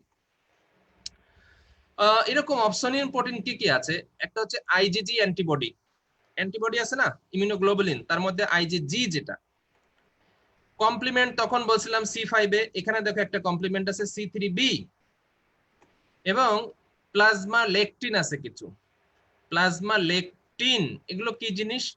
এগুলো বলতে গেলে অনেক কথা দরকার নাই, মুখস্থ করে ফেলো। এখানে একটা ছিল না ম্যানোজ রিসেপ্টর, তো এই ম্যানোজ রিসেপ্টর কার রিসেপ্টর? এটা তো হচ্ছে লিউকোসাইটের রিসেপ্টর, মানে নিউট্রোফিলের বা ম্যাক্রোফেজের রিসেপ্টর। আর এই ম্যানোজ রিসেপ্টরের সাথে বাইন্ড করবে যে অপসনিন, তার নাম হবে ম্যানোজ বাইন্ডিং লেকটিন। তাহলে লেকটিন ইজ এ অপসনিন, যেমন ম্যানোজ বাইন্ডিং লেকটিন। তো ম্যানোজ বাইন্ডিং কেন? এই ম্যানোজ রিসেপ্টরের সাথে যে লেকটিন বাইন্ড করবে তার নাম হবে ম্যানোজ বাইন্ডিং লেকটিন। তো এরকম আরো কিছু লেকটিন আছে, তাই একবারে বলে দিলাম প্লাজমা লেকটিনস। এরা হচ্ছে লিগ্যান্ড, যারা রিসেপ্টরের সাথে বাইন্ড করে এদেরকে বলে লিগ্যান্ড। তো এরকম একটা স্পেসিফিক লিগ্যান্ড যার নাম হচ্ছে লেকটিন, জাস্ট জেনে রাখলে হবে। তাহলে অপসনিন কি কি? IgG, C3b, mannose binding lectin বা প্লাজমা লেকটিনস একসাথে বললে হবে। তোমার পোস্ট গ্রাজুয়েট অ্যাডমিশন টেস্ট পরীক্ষায় ওই কারা কারা কেমিক্যাল অ্যাট্রাক্ট্যান্ট অথবা নিচের কোনটি অপশনিন, এই দুটোর একটা প্রশ্ন অল্টারনেট করে প্রতি বছর আসে। এবং দেখো এখানে কিছু কনফিউজিং বা একই রকম লাগে নামগুলো। হ্যাঁ, এই ওখানে যেমন আমি 3টা না 4টা মুখস্থ করতে বলছিলাম, এই যে দেখো C5a লিউকোট্রিয়েন B4 ইন্টারলিউকিন 8, আর এখানে দেখো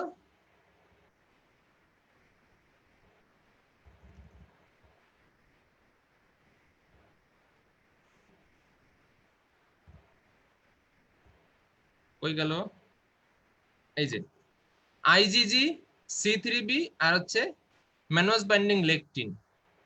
কাছাকাছি কিন্তু নামগুলো মনে হবে যেন মুখস্থ হয়ে যাবে, পরীক্ষার হলে গিয়ে আর মনে থাকে না, কনফিউজড লাগে। এবং তোমাদের MBBS MCQ-তেও কিন্তু এই কোশ্চেন আসে, খুব আসে। সো এই দুটো মুখস্থ করতে হবে ফর দ্য ফিউচার অলসো। জিনিসটা বুঝছো কিনা অপশনিন কি? জি ভাই। জি ভাইয়া। দেন হচ্ছে এনগালফমেন্ট। এনগালফমেন্ট কি জিনিস? ওই নিজের ভিতরে ঢুকাই নেওয়া, এনগালফ করে ফেলা, খায়া ফেলা। আমি যদি কোনো কিছু খায়া ফেলি, আমার ভিতরে ঢুকাই নিলাম, দিস ইজ কল্ড এনগালফমেন্ট। এখন ভিতরে যে ঢুকাই নিলাম, ঢুকাই নেওয়ার পরে ওরে একটা ভ্যাকুল দিয়ে আটকায় ফেলবো, এটাকে বলে ফ্যাগোজম। ঠিক আছে, মানে নিউট্রোফিল বা ম্যাক্রোফেজ যেটাই হোক, লিউকোসাইট অ্যাকচুয়ালি, এই লিউকোসাইট যখন ব্যাকটেরিয়াটাকে ভিতরে ঢুকায় নিল, তখন সে তাকে একটা ভ্যাকিউল দিয়ে আটকায় ফেললো। এই ভ্যাকিউলটার নাম হচ্ছে ফ্যাগোজোম। ওই লিউকোসাইটের ভিতরে আরেকটা বিশেষ মেমব্রেনাস অর্গানালি আছে যার নাম হচ্ছে লাইসোজোম। এই লাইসোজোমের ভিতরে কিন্তু বিধ্বংসী অস্ত্র আছে, লাইসোজোমাল এনজাইম। এই লাইসোজোমাল এনজাইম দিয়ে সবকিছু ধ্বংস করে দেওয়া যায়, ইভেন সেল নিজেও ধ্বংস হয়ে যাইতে পারে তার এই লাইসোজোমের এনজাইম দিয়ে, খুব শক্তিশালী। তো লাইসোজোম কি করবে? লাইসোজোম তার মেমব্রেন দিয়ে ওই ফ্যাগোজোমের যে মেমব্রেন তার সাথে অ্যাটাচ করে যাবে। তখন লাইসোজোম আর ফ্যাগোজোম মিলে একটা ভ্যাকুল তৈরি হবে, তার নাম হবে ফ্যাগোলাইসোজোম। তাহলে সে ওই ব্যাকটেরিয়া কিন্তু এখন লাইসোজোমের এনজাইমের মধ্যে হাবুডুবু খাওয়া শুরু করবে, আলটিমেটলি লাইসোজোমের এনজাইম দিয়ে সে শেষ।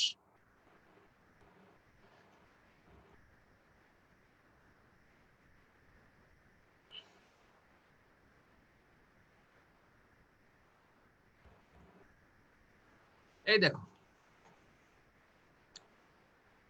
এটা হচ্ছে আমার neutrophil, this is the neutrophil.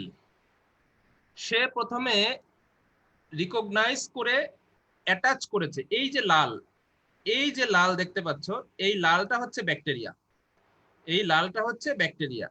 তো প্রথমে সে ব্যাকটেরিয়ার সাথে অ্যাটাচ করেছে তার রিসেপ্টরের মাধ্যমে, এবং এই অ্যাটাচমেন্ট করার আগে যে রিকগনিশন, সেই রিকগনিশনে হেল্প করেছে কে?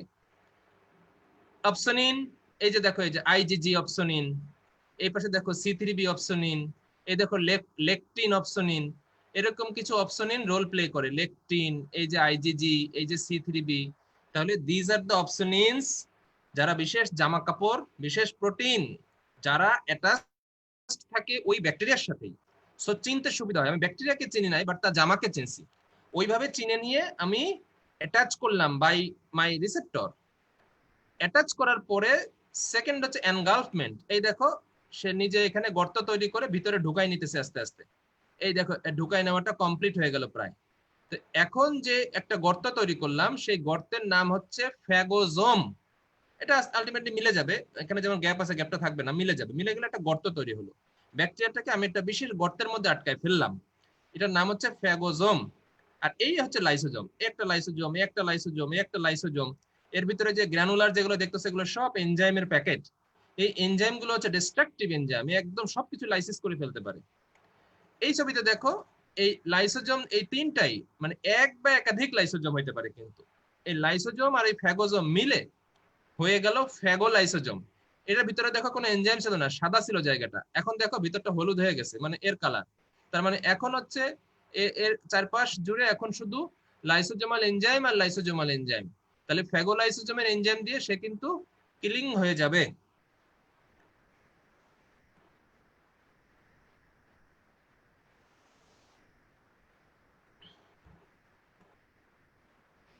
এইবার তাহলে আমার সেই স্টেপ কিলিং এন্ড ডিগ্রেডেশন, মাইরা ফেলতে হবে। একটা জিনিস কিন্তু প্রথমে আমি একটা মানুষকে গুলি করে মারলাম, মারলাম মানে কি তার এসে ধ্বংস হয়ে গেল? মারলাম কিন্তু বডিটা তো রয়ে গেল। প্রথমে হচ্ছে মেরে ফেলা, মানে জাস্ট জানটা কবজ করা, মারলাম, তারপরে এটা একদম টুকরা টুকরা করে একদম ধ্বংস করে দিবে, ওইটা হলো ডিগ্রেডেশন, মানে পোড়ায় দেওয়া। তাহলে কিলিং এন্ড ডিগ্রেডেশন করতে হবে। কিভাবে করে কিলিং, কিভাবে করে? প্রথম হচ্ছে কিলিং, মারা। প্রথম কাজ হলো আমি ফ্যাগোলাইসোজোমের ভিতরে আটকায় ফেললাম, এই পর্যন্ত হচ্ছে এনগালফমেন্ট। এইবার ওর ভিতরে তো আমি মারবো। তো একটা কথা বলছি যে এনজাইম মেডিয়েটেড, এনজাইম দিয়ে মারতে পারি, কিন্তু আর কি কিছু মেকানিজম আছে কিনা, এনজাইম ছাড়া আর কোনোভাবে মারা যায় কিনা? ডিগ্রেডেশন করব পরে, আগে মারি। এনজাইম দিয়ে মারবো, আর কি মারা যায়? প্রথম মেকানিজমটা হচ্ছে oxygen dependent free radical mediated mechanism.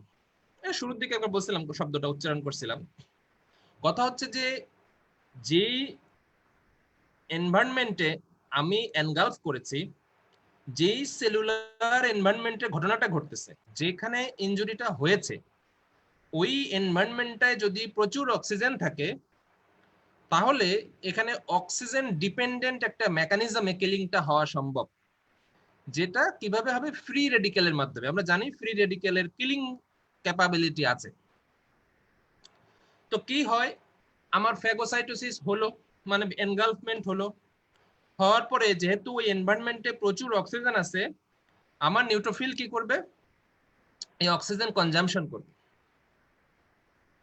Oxygen consumption করে তার ভিতরে যে গ্লুকোজ আছে, এই গ্লুকোজকে এইচএমপি শান্টের মাধ্যমে অক্সিডাইজ করবে।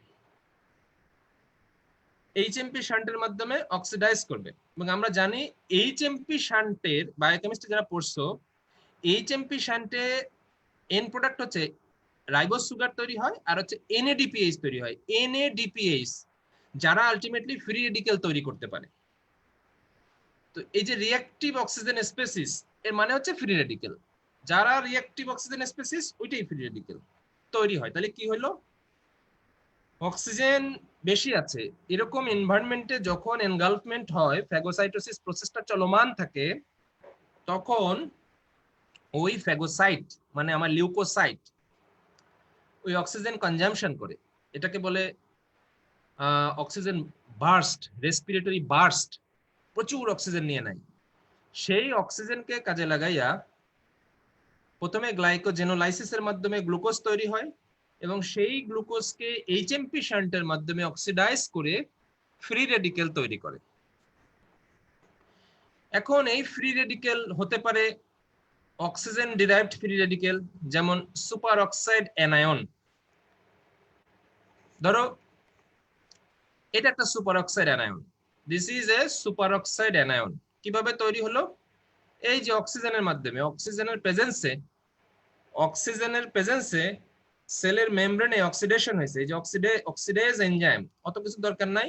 এই দেখো এনএডিপিএইচ, এগুলো কিচ্ছু মুখস্থ করার দরকার না, জাস্ট খালি দেখো।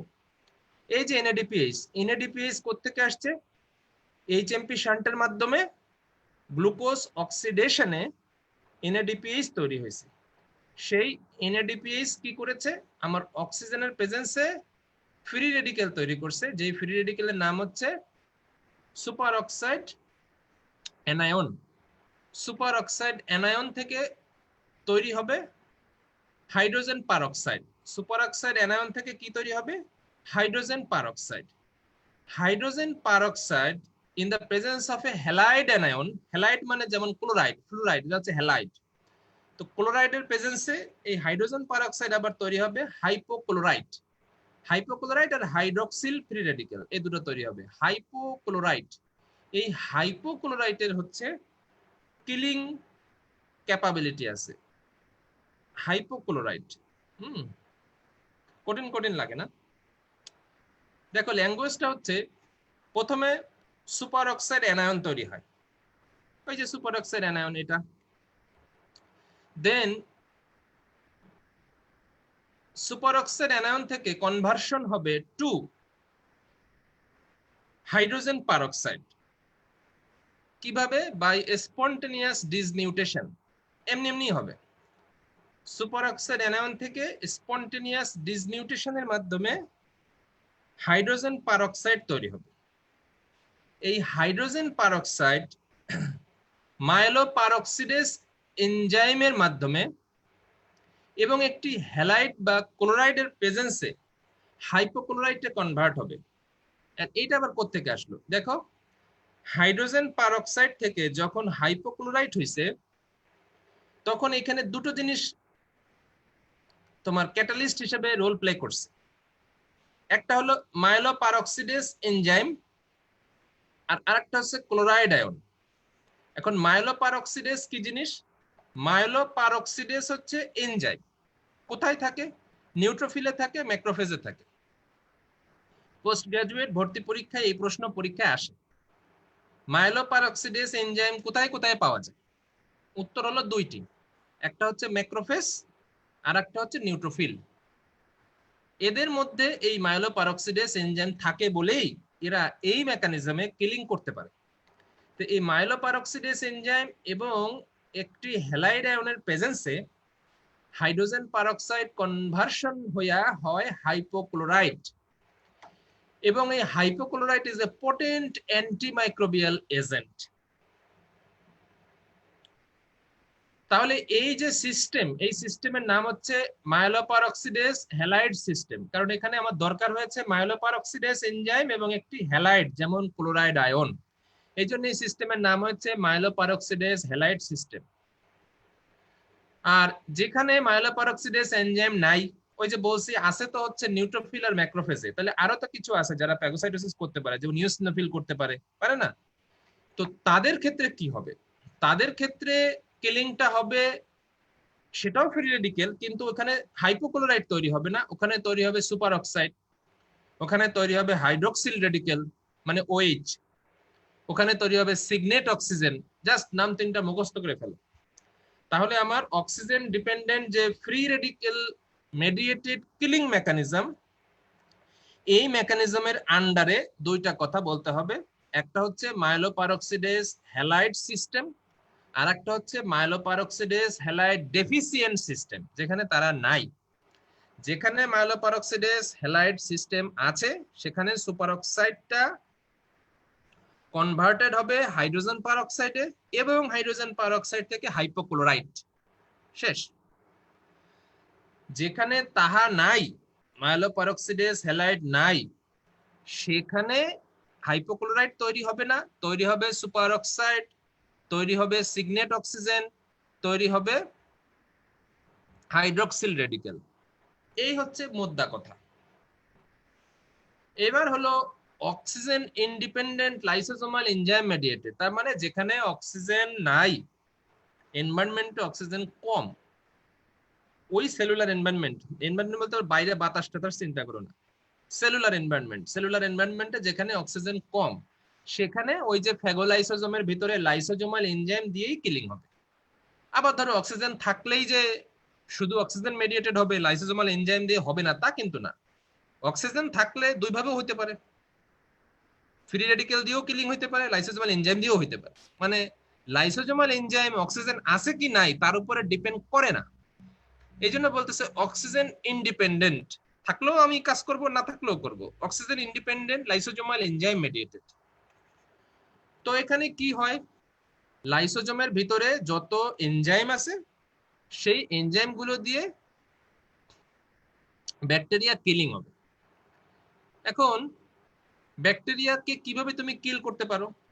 তুমি যদি ব্যাকটেরিয়ারও তো সেল মেমব্রেন আছে না, এই ব্যাকটেরিয়ার সেল মেমব্রেনটাকে যদি ভাঙে ফেলতে পারো তাহলে ব্যাকটেরিয়া মরে গেল। এখন কিভাবে হবে বলতেছে যে ব্যাকটেরিয়াল পারমিয়াবিলিটি ইনক্রিজিং প্রোটিন, তুমি যদি ব্যাকটেরিয়ার যে মেমব্রেন সেই মেমব্রেনের পারমিয়াবিলিটি বাড়ায় দিতে পারো, মানে ব্যাকটেরিয়ার মেমব্রেনে ফুটা তৈরি হবে। তো ব্যাকটেরিয়ার মেমব্রেনে যদি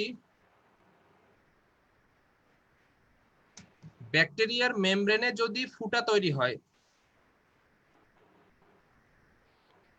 ব্যাকটেরিয়ার মেমব্রেনে ফুটা তৈরি করে দিলাম কোনোভাবে, তাহলে কি হবে, বাইরে থেকে পানি ব্যাকটেরিয়ার ভিতরে ঢুকবে, ঢুকতে ঢুকতে ব্যাকটেরিয়া ফুলতে একসময় ঠাস করে বাস্ট হয়ে ব্যাকটেরিয়া মরে যাবে। এটা একটা সিস্টেম ব্যাকটেরিয়াকে মারার।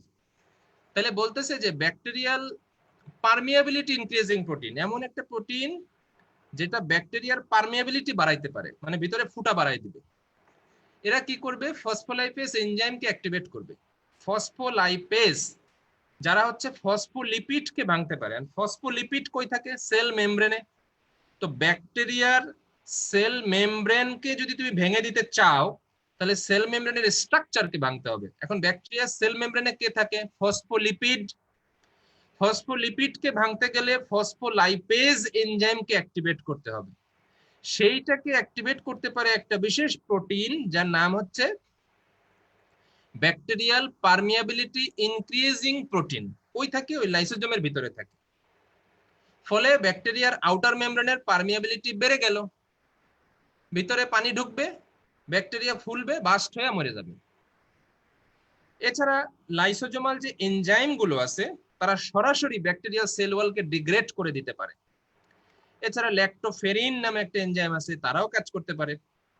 মেজর বেসিক প্রোটিন এই জিনিস কোথায় ছিল? এই জিনিস কিন্তু ইওসিনোফিলের ভিতরে থাকে। ইওসিনোফিল যখন নিউট্রোফিল না হয় ইওসিনোফিল ফ্যাগোসাইটোসিস করবে, তখন এই প্যারাসাইটকে মারার জন্য মেজর বেসিক প্রোটিন কাজ করে। এছাড়া ডিফেন্সিন নামে এনজাইম আছে, ইলাস্টেজ নামে এনজাইম আছে, এগুলো সব হচ্ছে লাইসোজোমাল এনজাইম। শুধু মেজর বেসিক প্রোটিনটা ইওসিনোফিলের লাইসোজোমের ভিতরে থাকে, ইওসিনোফিলের লাইসোজোমের ভিতরে। লাইসোজোম তো আলাদা কিছু না, এখানে নিউট্রোফিলের ভিতরে লাইসোজোম। আর যখন ইওসিনোফিলের ভিতরে লাইসোজোম থাকবে তখন বাড়তি থাকবে হচ্ছে মেজর বেসিক প্রোটিন, আর বাকিগুলো সব জায়গায় কমন। তাহলে প্রথমে কি হলো, লাইসোজোমের ভিতরে bacterial permeability increasing protein, not enzyme, এটা একটা প্রোটিন। এই প্রোটিন কি করবে, ব্যাকটেরিয়ার যে সেল ওয়াল, সেই সেল ওয়ালের যে ফসফোলিপিড, এইটাকে ভাঙার জন্য ফসফোলাইপেজ এনজাইমকে অ্যাক্টিভ করবে। ফসফোলাইপেজ এনজাইম কি করবে, ব্যাকটেরিয়াল সেল ওয়ালকে ভেঙে দিলে ভাঙা ভাঙা অংশ তো ফুটা, ওই ফুটা দিয়ে পানি ভিতরে ঢুকে ব্যাকটেরিয়াকে ফুলায় একসময় ঠাস করে বাস্ট করে মেরে ফেলবে। এছাড়া লাইসোজোমের যে নিজস্ব এনজাইম গুলো আছে, যেমন লাইসোজাইম, ল্যাক্টোফেরিন, ডিফেন্সিন, ইলাস্টেজ, এইসব এনজাইম দিয়ে সরাসরি ব্যাকটেরিয়াকে কিলিং করতে পারবে। আবার প্যারাসাইটের ক্ষেত্রে মেজর বেসিক প্রোটিন যেটা ইওসিনোফিলের মধ্যে লাইসোজোমে থাকে সেটাও কিলিং করতে পারবে। এই গেল কিলিং। আর ডিগ্রেডেশন হচ্ছে অ্যাসিড হাইড্রোলেজেস নামে একগুচ্ছ এনজাইম আছে লাইসোজোমের ভিতরে থাকে। অ্যাসিড হাইড্রোলেজেস যারা হচ্ছে ডাইজেশন করতে পারে। হাইড্রোলেজ এনজাইম গুলো আসলে ডাইজেস্টিভ এনজাইম, ওই এনজাইম গুলো দিয়ে ডাইজেশন করে একদম মানে ভ্যানিশ করে দিবে।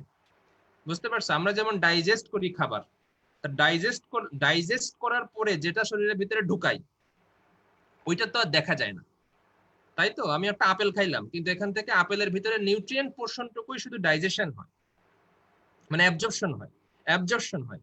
আর অ্যাবজর্পশন হওয়ার জন্য যে এন্ড প্রোডাক্টস, এটা তৈরি করে by the process of digestion. এখন ডাইজেশনের জন্য যেসব এনজাইম লাগে এদেরকে সাধারণত বলে হাইড্রোলেজ। এরকম কিছু অ্যাসিড হাইড্রোলেজ একগুচ্ছ এনজাইম, নাম দেই নাই এখানে, এই এনজাইম গুলো লাইসোজোমের ভিতরেই থাকে। তারা ওই মরে যাওয়া যে ব্যাকটেরিয়া তাকে ডাইজেস্ট করে ফেলে। This is degradation. এখন এই কিলিং এন্ড ডিগ্রেডেশন কারা কারা বোঝো না একটু বলো।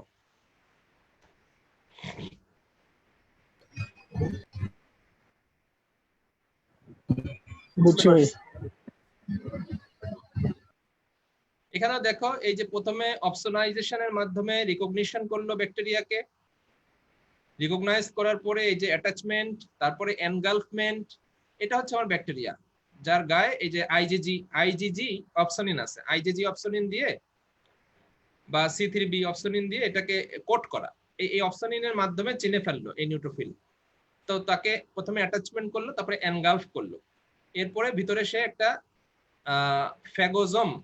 ফ্যাগোজম নামে একটা ভ্যাকুয়াল দিয়ে তাকে আটকায় ফেললো। এরপরে লাইসোজোম আইসা সেটার সাথে যোগ হইলো, তখন তার নাম হইলো ফ্যাগোলাইসোজোম।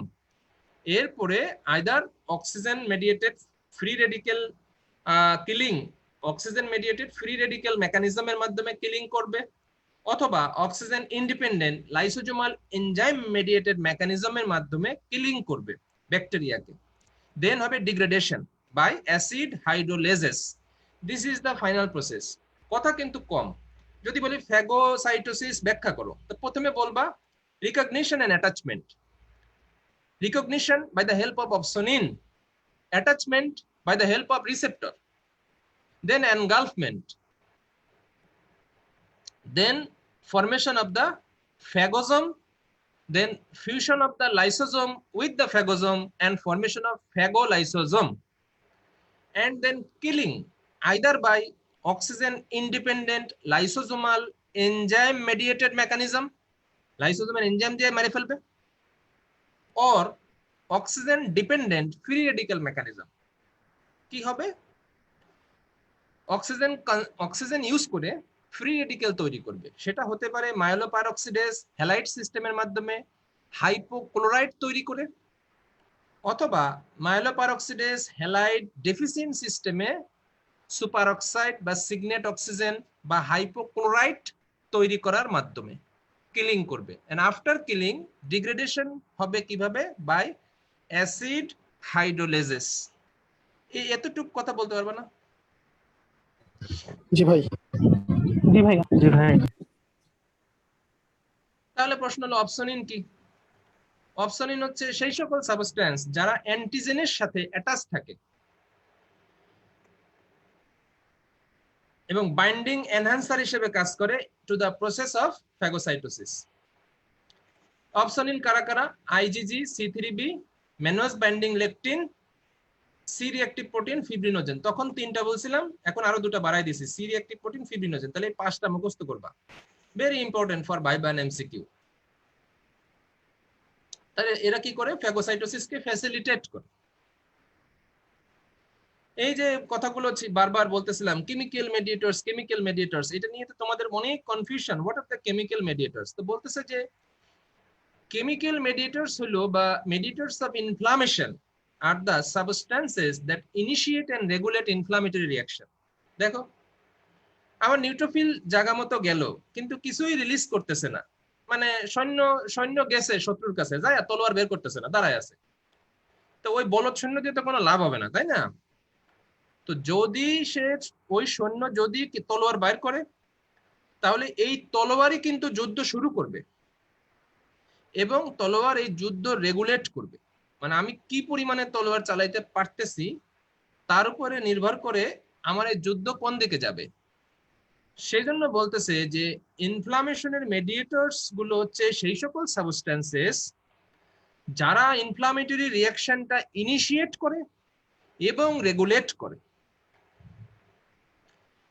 এবং এই মেডিয়েটরস গুলো কোত্থেকে আসে? এরা প্লাজমা থেকেও আসতে পারে, সেল থেকেও আসতে পারে। সেল ডিরাইভড মানে কি? ওই যে inflammatory cell, neutrophil, macrophage, lymphocyte, আমার অ্যাকিউট এবং ক্রনিক ইনফ্লামেটরি যে সেলগুলো আছে যারা ফ্যাগোসাইটোসিস করতে পারে, এই সেলগুলো কিছু তৈরি করে মেডিয়েটর, আর কিছু আছে আমার প্লাজমার মধ্যে থাকে যারা তৈরি হয়েছে বাই দ্য লিভার, তারাও মেডিয়েটরস। তো আমার এরকম সেল ডিরাইভড মেডিয়েটরস কি আছে? এদের মধ্যে আবার দুই ভাগে ভাগ করা যায়, একটা হচ্ছে প্রি ফর্মড আর একটা হচ্ছে নিউলি সিনথেসাইজড। মানে কি? ধরো তোমার বাসায় মেহমান আসছে, তো তোমার বাসায় আগে থেকেই বিস্কিট রাখা আছে, মেহমান আসলে বিস্কিট খেতে দাও তাই, কিন্তু মেহমান আসছে খুব ভিআইপি কেউ, তো তুমি তখন কি করলা, দৌড় মেরে বাজারে গেলা, বাজারে গিয়ে তুমি মনে করো যে আহ, ইয়ে কিনে আনলা, সেমাই কিনে আনলা, তারপর মনে করো যে এই ট্যাং কিনে আনলা। এখন তোমার সেমাই তো আবার রান্না করতে হবে, নতুন করে তৈরি সিনথেসিস করতে হবে সেমাই, ট্যাং গুঁড়া আবার পানিতে ঢুকায়া তোমার এইটা গোলাইতে হবে, তাহলে নিউলি সিনথেসাইজড। আর ওই বিস্কিটটা হচ্ছে প্রিফর্মড, আগে থেকেই তৈরি করা ছিল, ধর বাসায় বানাইছো বিস্কিট বা পিঠা বানায় রাখছো, তাহলে সেলগুলো, আমার এই ইনফ্লামেটরি সেলগুলো যখন ইনফ্লামেটরি সাইটে যায়, তখন তাদের ভিতরে আগে থেকেই তৈরি করা কিছু মেডিয়েটর থাকে, আর কিছু মেডিয়েটর তারা ওইখানে যাওয়ার পরে তৈরি করে। তাহলে এরকম প্রিফর্মড আগে থেকে তৈরি করা মেডিয়েটর কি কি আছে, হিস্টামিন, সেরোটোনিন আর লাইসোজোমাল এনজাইম যেগুলো আছে ওইগুলো। তাহলে লাইসোজোমাল এনজাইমও কিন্তু মেডিয়েটরস, যা তৈরি হবে সব মেডিয়েটরস, ইনফ্লামেটরি প্রসেসে যা যা মানে নিঃসৃত হবে, যা যা সিক্রেট হবে সব মেডিয়েটরস। তাহলে হিস্টামিন কোত্থেকে আসে, ওই যে মাস্ট সেল বা বেজোফিল, জানো তো, যাহা বেজোফিল তাহাই মাস্ট সেল, এটা মানে অনেকে জানো না। জানো? জি ভাই, আপনি বলছিলেন। জি ভাইয়া। জি ভাইয়া। আচ্ছা, তাহলে বেজোফিল হচ্ছে ভেসেলের ভিতরে বলে বেজোফিল, আর যখন ভেসেলের বাইরে চলে আসে তখন বলে মাস্ট সেল। তো মাস্ট সেল বা বেজোফিল ডিগ্রানুলেশন হলে হিস্টামিন রিলিজ হয়। সেরোটোনিন, হিস্টামিন, সেরোটোনিন আর লাইসোজোমাল এনজাইম, এই তিনটা হচ্ছে আমার preformed cell derived mediator. আর নিউলি সিনথেসাইজড মেডিয়েটর কারা, নতুন করে তৈরি করে প্রয়োজন অনুযায়ী, প্রোস্টাগ্ল্যান্ডিন, লিউকোট্রিয়েন, ওই যে আমরা লাইপোক্সিজেনেস আর সাইক্লোক্সিজেনেস পাথওয়েতে যে নামগুলো বলতেছিলাম, সেই নামগুলো এখানে, মানে ফসফোলাইপেজ A2 এনজাইম দিয়ে আমার অ্যারাকিডোনিক অ্যাসিড, সেল মেমব্রেনের ফসফোলাইপেজ A2 এনজাইম দিয়ে অ্যারাকিডোনিক অ্যাসিড যদি মেটাবলিজম হয়, তাহলে তার মেটাবোলাইট গুলো দুইটা পাথওয়ের মাধ্যমে তৈরি হয়, একটা হচ্ছে সাইক্লোক্সিজিনেস আর লাইপোক্সিজিনেস, এগুলো আমরা পড়াবো সামনে। সাইক্লোক্সিজিনেস পাথওয়েতে তৈরি হয় প্রোস্টাগ্ল্যান্ডিন এন্ড থ্রম্বোক্সেন A2, আর লাইপোক্সিজিনেস পাথওয়েতে তৈরি হয় লাইপোক্সিন আর লিউকোট্রিয়েন্স। সেই নামগুলো দেখো, প্রোস্টাগ্ল্যান্ডিনস, লিউকোট্রিয়েন্স। এছাড়াও platelet activating factor, reactive oxygen species মানে ফ্রি রেডিকেল গুলো, নাইট্রিক অক্সাইড, এটাও একটা free radical, nitrogen derived free radical, cytokine যেমন টিএনএফ বা টিউমার নেক্রোটিক ফ্যাক্টর, ইন্টারলিউকিন 1, এগুলো তৈরি করা হচ্ছে ম্যাক্রোফেজ। তারপরে কিছু কেমোকাইন আছে, কেমোকাইন মানে ওই কেমো অ্যাট্রাক্ট্যান্ট যেগুলোর নাম বললাম সেগুলো হচ্ছে কেমোকাইন। আর প্লাজমা ডিরাইভড কিছু মেডিয়েটর আছে, যেটা লিভার তৈরি করে, ব্লাডের প্লাজমার মধ্যে এমনি ভাসতেছে, লিভার দ্বারা তৈরিকৃত। যেমন কমপ্লিমেন্টস গুলো লিভার তৈরি করে, প্লাজমায় ছেড়ে দেয়, C3A, C4A, C5, C3B, C5B থেকে C9 পর্যন্ত। এটা কিন্তু C5B পরে C6, 7, 8, 9, এজন্য একসাথে বলে C5B থেকে C9, এদের একটা নাম আছে মেমব্রেন অ্যাটাক কমপ্লেক্স। C3B অপসনিন হিসেবে কাজ করে, C5A কেমোট্যাকটিক সাবস্টেন্স হিসেবে কাজ করে আমরা জানি। আর হেজম্যান ফ্যাক্টর নামে একটা কোয়াগুলেশন ফ্যাক্টর আছে, জাস্ট নামটা জেনে রাখো। তাহলে এরা হচ্ছে সব কেমিক্যাল মেডিয়েটরস, এগুলো দিয়েই তারা ভেঙে চুরে খায় আর কি। এগুলো যখন যেটা লাগে তৈরি করে করে বিভিন্ন ফাংশন, বিভিন্ন কাজ আদায় করে নেয়, এই কেমিক্যাল মেডিয়েটর গুলো রিলিজ করে। এখন বলতেছে যে কিছু ফাংশন কোন কেমিক্যাল মেডিয়েটর করে জানতে হবে। এটা পোস্ট গ্রাজুয়েট অ্যাডমিশন টেস্টে প্রতি বছর আসে, এই আগের চার্ট থেকেও আসে, কোনটা প্রিফর্মড কোনটা নিউলি সিনথেসাইজড এগুলো আসে। মেইনলি এটা আসে যে ভ্যাসোডাইলেশন করে কারা, ভাস্কুলার পারমিয়াবিলিটি বাড়ায় কারা, কেমোট্যাক্সিস কারা কারা, জ্বর করে কে, পেইন করে কে, টিস্যু ড্যামেজ করে কে। এতক্ষণ বলতেছিলাম না যে কেমিক্যাল মেডিয়েটরস গুলো ভেঙে চুরে খায় এই ইনফ্লামেটরি সেলগুলো, যে ধরনের ইফেক্ট দরকার সেই ধরনের কেমিক্যাল মেডিয়েটর লিবারেট করে সেই ইফেক্টটা সে নিয়ে আসে। অথবা রিভার্সলি বলতে পারি যে যে ধরনের কেমিক্যাল মিডিয়েটর রিলিজ হয় সেই অনুযায়ী আমার ইফেক্ট প্রকাশ হয়। যেমন প্রোস্টাগ্ল্যান্ডিন, নাইট্রিক অক্সাইড এবং হিস্টামিন এরা ভ্যাসোডাইলেশন করতে পারে। তো ভ্যাসোডাইলেশন যদি হয়, কোনো জায়গায় ভেসেল ডাইলেট হয়, সেখানে কিন্তু ইরাইথেমা হবে, মানে লাল হয়ে যাবে, ইরাইথেমা বা রেডনেস, এবং একই সাথে ওইখানে যেহেতু ব্লাড ফ্লো বাড়বে ওইখানে কিন্তু গরম হয়ে যাবে, ওয়ার্মথ এন্ড হিট, এগুলো ওই আগের লেকচারটায় আছে, অ্যাকিউট ইনফ্লামেশন। তাহলে কোথাও যদি ভেসোডাইলেশন হয় সেখানে দুটা ইফেক্ট হয়, একটা হচ্ছে সেই জায়গাটা লাল হয়ে যায় এবং সেই জায়গাটা গরম হয়ে যায়। এখন তাহলে ভেসোডাইলেশন কে কে করে? তিনটা নাম মুখস্থ করতে হয়, প্রোস্টাগ্ল্যান্ডিন, নাইট্রিক অক্সাইড এবং হিস্টামিন। ভাস্কুলার পারমিয়াবিলিটি কারা বাড়াবে? ভ্যাসোঅ্যাক্টিভ অ্যামাইন, হিস্টামিন, সেরোটোনিন, দুইজনই ভাস্কুলার পারমিয়াবিলিটি বাড়ায়। আচ্ছা, এখানে সেরোটোনিনটাও ঢুকাই দিবা, এই যে ভ্যাসোডাইলেশন কারা করে, এটা হিস্টামিনের সাথে সেরোটোনিনও আসবে। সেরোটোনিন নিয়ে একটু কনফিউশন আছে, কোথাও লেখা আছে ভ্যাসোডাইলেশন, কোথাও আবার ভ্যাসোকনস্ট্রিকশন, কিন্তু ভ্যাসোডাইলেশনই হবে। তোমরা এই তিনটার মধ্যে ভ্যাসোডাইলেশনের মধ্যে সেরোটোনিন ঢুকাই দিবা। আর এখানেও থাকবে, মানে হিস্টামিন সেরোটোনিন দুইজনই ভাস্কুলার পারমিয়াবিলিটি বাড়ায়। এছাড়া তোমার কমপ্লিমেন্টের মধ্যে C3A C5A ভাস্কুলার পারমিয়াবিলিটি বাড়ায়, লিউকোট্রিয়েনের মধ্যে C4D4 E4 ভাস্কুলার পারমিয়াবিলিটি বাড়ায়, ব্র্যাডিকাইনিন ভাস্কুলার পারমিয়াবিলিটি বাড়ায়, platelet activating factor, substance P, এরা সবাই ভাস্কুলার পারমিয়াবিলিটি বাড়ায়। তো ভাস্কুলার পারমিয়াবিলিটি বাড়লে কি হয়? ভেসেলের মধ্যে ফুটাগুলো বড় হয়ে যায়, তখন এখান থেকে ফ্লুইড বাইরে বের হয়ে আসে, তাহলে কি হবে? এডিমা হবে, সোয়েলিং বা এডিমা। ইনফ্লামেশনের যে কার্ডিনাল সাইন গুলো কিভাবে আসে সেটা বোঝাচ্ছি। এরপরে হচ্ছে কেমোট্যাক্সিস, ব্যাপারটা কি জানো? কারা কারা কেমোট্যাকটিক? যেমন আমরা কি জানি, C3A C5A এরা হচ্ছে কমপ্লিমেন্ট। আমরা কেমোট্যাকটিক তখন কি কি দেখছিলাম? শুধু C5A বলছিলাম না? কমপ্লিমেন্টের মধ্যে শুধু C5A বলছিলাম না? জি ভাই। এখন একটা বাড়ায় বলছি, C3A C5A। এটার কারণ কি জানো? এইগুলা একটু এক এক জায়গায় এক এক রকম লেখা আছে, রবিনসেই এক এক জায়গায় এক এক রকম আছে, আবার এই একই জিনিস আবার মাইক্রোবায়োলজিতে আছে, একই চ্যাপ্টার। যেমন বায়োকেমিস্ট্রি ফিজিওলজিতে কিছু চ্যাপ্টার মিল আছে, প্যাথোলজি মাইক্রোবায়োলজিতে কিছু চ্যাপ্টার কমন। তো মাইক্রোবায়োলজিতে আবার বলার সময় একটু বাড়ায় বাড়ায় বলছে। তো ওই জন্য দুটোর মধ্যে সমন্বয় করতে হবে, কারণ পরীক্ষায় কোশ্চেন মাইক্রো থেকে আসবে না প্যাথ থেকে, এটা তো বলা মুশকিল এমসিকিউতে, বিশেষ করে পোস্ট গ্রাজুয়েশনে। সো দুটো মিলায়ে জানতে হবে, এই জন্য দুটো পড়বা। কেমোট্যাক্সিস কারা করে? C3A C5A, leukotriene B4, tumour necrotic factor, interleukin 1, কেমোকাইন্স। আচ্ছা, কেমোকাইন্স মানে হচ্ছে ব্যাকটেরিয়াল প্রোডাক্ট আর কি। জ্বর কারা করে? Interleukin 1, TNF, prostaglandin. এই প্রশ্ন প্রতি বছর আসে পরীক্ষায়। পেইন কারা করে? প্রোস্টাগ্ল্যান্ডিন, ব্র্যাডিকাইনিন, এটাও প্রতি বছর আসে। পেইন আর ফিভার এই দুটো খুব আসে, এবং টিস্যু ড্যামেজ এটাও আসে। লাইসোজোমাল এনজাইম যেগুলো আছে এরা তো টিস্যু ড্যামেজ করবেই, কারণ এই লাইসোজোমাল এনজাইম তো খুবই ডিগ্রেডেটিভ, ব্যাকটেরিয়াও মরে, টিস্যুও মরে যায়। এবং ফ্রি রেডিক্যাল যারা আছে, ফ্রি রেডিক্যালও কিন্তু টিস্যু মেরে ফেলতে পারে। তোমার এই যে রেডিওথেরাপি দিয়ে যে টিউমার ধ্বংস করে, টিউমারও তো টিস্যু, সেল দিয়ে তো তৈরি। টিউমার এত বড় একটা জিনিস ধ্বংস করে কিভাবে? এই রেডিওথেরাপি কিন্তু ফ্রি রেডিক্যাল তৈরি করেই কাজ করে। তার মানে ফ্রি রেডিক্যালের কিন্তু সেলুলার ড্যামেজ করার ক্যাপাবিলিটি আছে।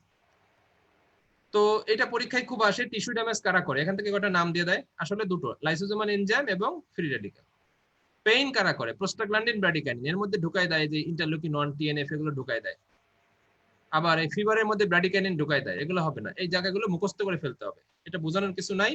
মেইন বোঝানোর বিষয়টা হচ্ছে কেমিক্যাল মেডিয়েটরস কি, এটা বোঝা। যেটা হচ্ছে ইনফ্লামেটরি সেল থেকে রিলিজ হয় কিছু সাবস্ট্যান্স, কেমিক্যাল সাবস্ট্যান্স, যারা পুরো ইনফ্লামেটরি প্রসেসটাকে ইনিশিয়েট করে এবং রেগুলেট করে।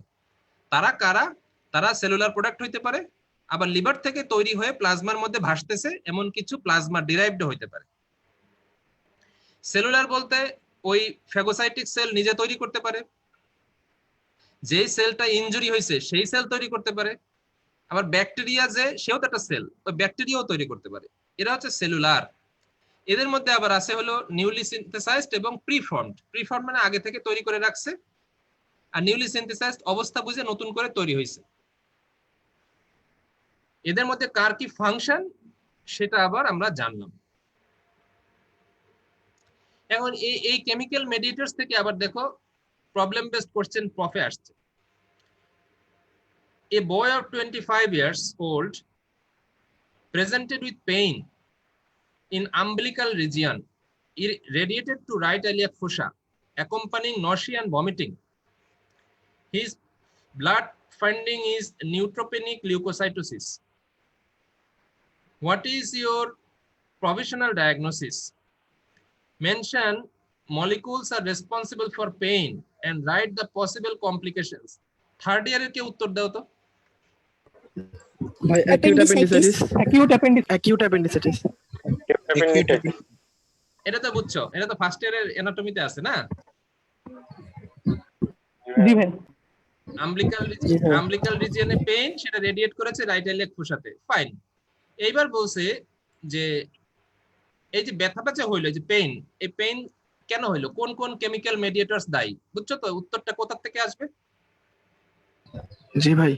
এই যে এই নাম দুটো চাইছে, প্রোস্টাগ্ল্যান্ডিন এন্ড ব্র্যাডিকাইনিন, ঠিক আছে?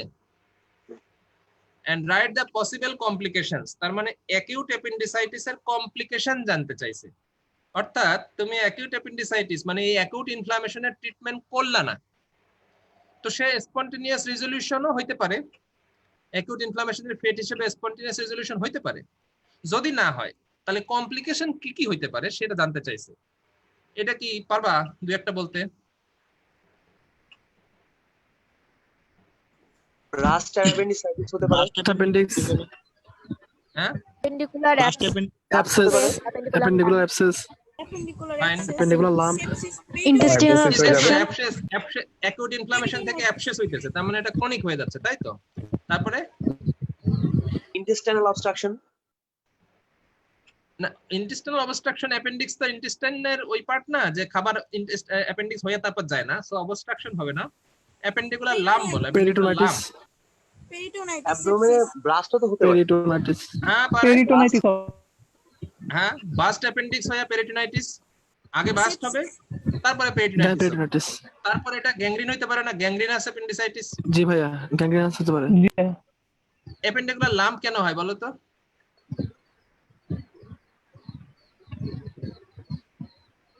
ভাই যে আশেপাশের অর্গানগুলো ইনভলভ করে ফেলে, ফাইব্রাস টিস্যুতে পরিণত হয়। ফাইব্রোসিস হয়। ভাই আশেপাশে যে মেজেন্টেরি ফাইব্রোসিস হতে তো টাইম লাগবে, কিন্তু এটা, এবং ফাইব্রোসিস হলে তো ধরো এই অ্যাপেন্ডিক্স এর লুমেনটাই সর্বোচ্চ বন্ধ হবে, কিন্তু বিশাল একটা লাম্প হয়, বিশাল একটা চাকা, মনে হবে যেন পুরো রাইট ইলিয়াক ফোসা জুড়ে বিশাল বড় একটা টিউমার। এটা কেন হবে? মোমেন্টামের জন্য আশেপাশের স্যার ইয়াগুলো ইনভলভ হয়ে যায়। মোমেন্টামের জন্য হতে পারে। মোমেন্টাম কভার করতে পারে। সবাই না, ওমেন্টাম যে বলছে সেই বল। মোমেন্টাম তো অ্যাবডোমেনের পুলিশম্যান বলা হয়। তো এটা অ্যাবডোমেনের কোন জায়গায় যদি ইনফ্লামেশন হয় তো সেই জায়গাটাকে মানে যে ব্রাস্ট হওয়ার পরে যেন এটা সম্পূর্ণ অ্যাবডোমেনে স্প্রেড আউট করতে না পারে, সেটার একটা যেমন পুলিশের কাজ কোনো ভায়োলেন্সকে বা অফেন্সকে কমিয়ে রাখা, তো ওইটা একই রকম একটা ফাংশন করবে যাতে এটা স্প্রেড হতে না পারে অ্যাবডোমেনে। Right, absolutely right. ও চমৎকার বলেছে। তার মানে হচ্ছে যে আমার একটা অ্যাকিউট ইনফ্লামেশন যখন হয় তখন আমার আর্মি কারা, আর্মি, এখানে আর্মি হইলো আমার নিউট্রোফিল, ম্যাক্রোফেজ, তারা যায় যে এই ইনফ্লামেটরি সাইটটাকে আমি যদি বডি থেকে রিমুভ করে ফেলতে পারি সুবিধা হয়। কিন্তু তারা জয় করতে পারেনি বলেই তো এটা আমার ইনফ্লামেশন সাবসাইড হয় নাই। আমি অ্যাকিউট ইনফ্লামেশনের ওই যে শুরুর দিকে দেখাচ্ছিলাম যে যদি অ্যাকিউট ইনফ্লামেশনের যে গোল, অর্থাৎ ইনজুরিয়াস এজেন্টকে বডি থেকে বের করে দেওয়া এবং ইনজুর্ড টিস্যুটাকে বডি থেকে রিমুভ করা, এই গোল যদি সাবসাইড হয় তাহলে ইনফ্লামেশন শেষ হয়ে যাবে, ইনফ্লামেশন মানে যুদ্ধটা শেষ। কিন্তু যদি তারা না পারে সেটা করতে, তারা যদি পরাজিত হয়, তখন এটা পারসিস্ট করলে ক্রনিক ইনফ্লামেশন হবে। এখন আমার বডি বুঝতেছে যে এটা তো এখন অ্যাবসেস হয়ে যেতে পারে, গ্যাংগ্রিন হয়ে যেতে পারে, বাস্ট হয়ে যেতে পারে, বাস্ট হয়ে আশেপাশে ছড়ায় যে জেনারেল পেরিটোনাইটিসে পেশেন্ট কিল করতে পারে।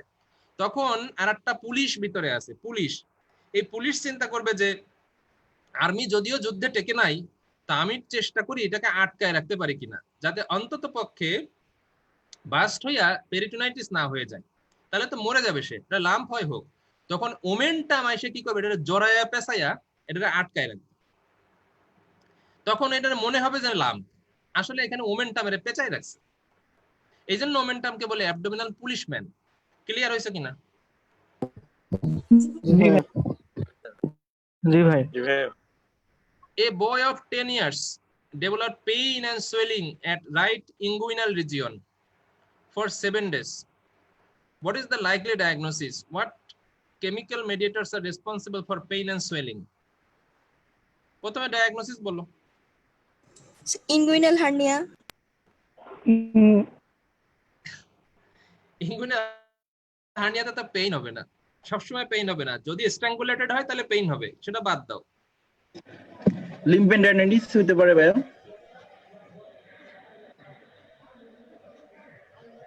পেইন আছে ইনগুইনাল রিজিয়নে, ব্যথা আছে, সোয়েলিং আছে। তাহলে এখানে বোঝা যায় যে কোনো লিম্ফ নোড বড় হয়ে আছে এবং সেই লিম্ফ নোডটা পেইনফুল, তাই তো? জি ভাই। জি ভাই। বুঝছো কিনা? লিম্ফ নোড বড় হয়ে আছে এবং লিম্ফ নোডটা পেইনফুল, তো তার মানে লিম্ফেডেনাইটিস, পেইনফুল লিম্ফেডেনাইটিস। তা লিম্ফেডেনাইটিস পেইনফুল কখন হয়? যখন সেটা ইনফ্লামেটরি কজে হয়। এটা বলছিলাম না একদিন। জি ভাইয়া। ধরো জি ভাই। সার্ভাইকাল লিম্ফেডেনোপ্যাথি আছে, সার্ভাইকাল লিম্ফেডেনোপ্যাথি কিন্তু পেইনফুল, তাহলে তুমি ধরে নিবা আশেপাশে কোনো জায়গায় ইনফেকশন আছে, সেই ইনফেকশনের রিঅ্যাকশনে এখানে রিঅ্যাকটিভ লিম্ফেডেনাইটিস হয়েছে। That is the cause of inflammation. মানে এখন ইনফ্লামেশনটা লিম্ফ নোডে হয়েছে, আশেপাশে ইনফেকশন, সেই ইনফেক্টিভ এজেন্ট যাচ্ছিল, রক্ত দিয়ে যাচ্ছিল, যাওয়ার পথে আটকে ফেলছে হলো lymph node.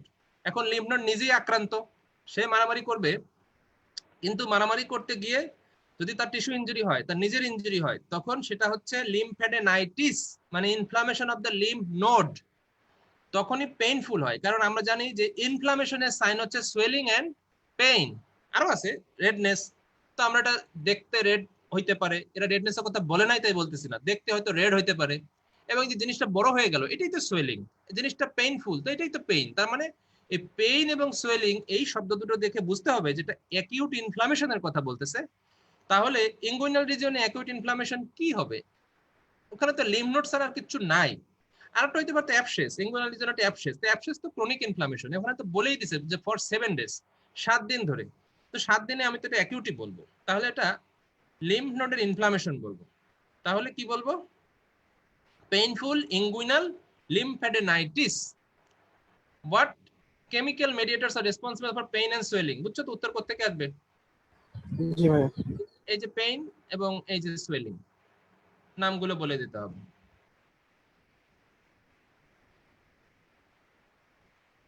Boy of 6 years developed red, painful swelling on the left forearm, which increase in local temperature. What is your diagnosis and what chemical mediators are responsible for pain and swelling? তাহলে কি উত্তর? বাম হাতে লাল হয়ে আছে, painful হয়ে আছে, হ্যাঁ, সোয়েলড হয়ে আছে এবং টেম্পারেচারও বেশি, সব ইনফ্লামেশন, অ্যাকিউট ইনফ্লামেশনের সব সাইন গুলো আছে। তাহলে ডায়াগনোসিস কি? অ্যাবসেস হতে পারে ভাইয়া। অ্যাবসেস। হ্যাঁ, এইখানে কিন্তু অ্যাবসেস বলা যাবে, কারণ এখানে সময় বলে দেয়নি। লাল আছে, পেইনফুল আছে, লোকাল টেম্পারেচার ইনক্রিজড। এখন অ্যাবসেস তো ক্রনিক ইনফ্লামেশন, কিন্তু অ্যাবসেসের চারপাশে কিন্তু অ্যাকিউট ইনফ্লামেশনের সাইন থাকে। কারণ আমরা একটা কথা বলছি, ক্রনিক ইনফ্লামেশনে অনগোয়িং ইনফ্লামেশন থাকে, টিস্যু ইনজুরি থাকে, এন্ড সিমালটেনিয়াসলি বা প্যারালালি রিপেয়ার প্রসেস বা ফাইব্রোসিস থাকে। সো ইনফ্লামেশনের চারপাশে আমি রেড পাইতে পারি, ওই অ্যাবসেসের চারপাশে রেডনেস পাইতে পারি, পেইনফুল পাইতে পারি এবং টেম্পারেচারও রেজড পাইতে পারি। What chemical mediators are responsible for pain and swelling? ওই একই উত্তর। তার মানে ওই চার্ট তোমার মুখস্থ করাই লাগবে। এখান থেকে 3টা প্রশ্ন 3 সালে আসছে, খেয়াল রেখো। দেন ক্রনিক ইনফ্লামেশন। এখন অ্যাকিউট ইনফ্লামেশনের ভূমিকা বলতে বলতে আমার একটা কোশ্চেন ছিল। ক্লাস শেষ। কোশ্চেন বলবা? বলো। আচ্ছা, এই লেফট হ্যান্ডে যে কোশ্চেনটা ছিল 6 বছরের বাচ্চার, তো এটা তো কোনো বাইট মার্কের কারণেও একই মানে ঘটনা ঘটতে পারে, কোনো ইনসেক্ট বাইট। পারে পারে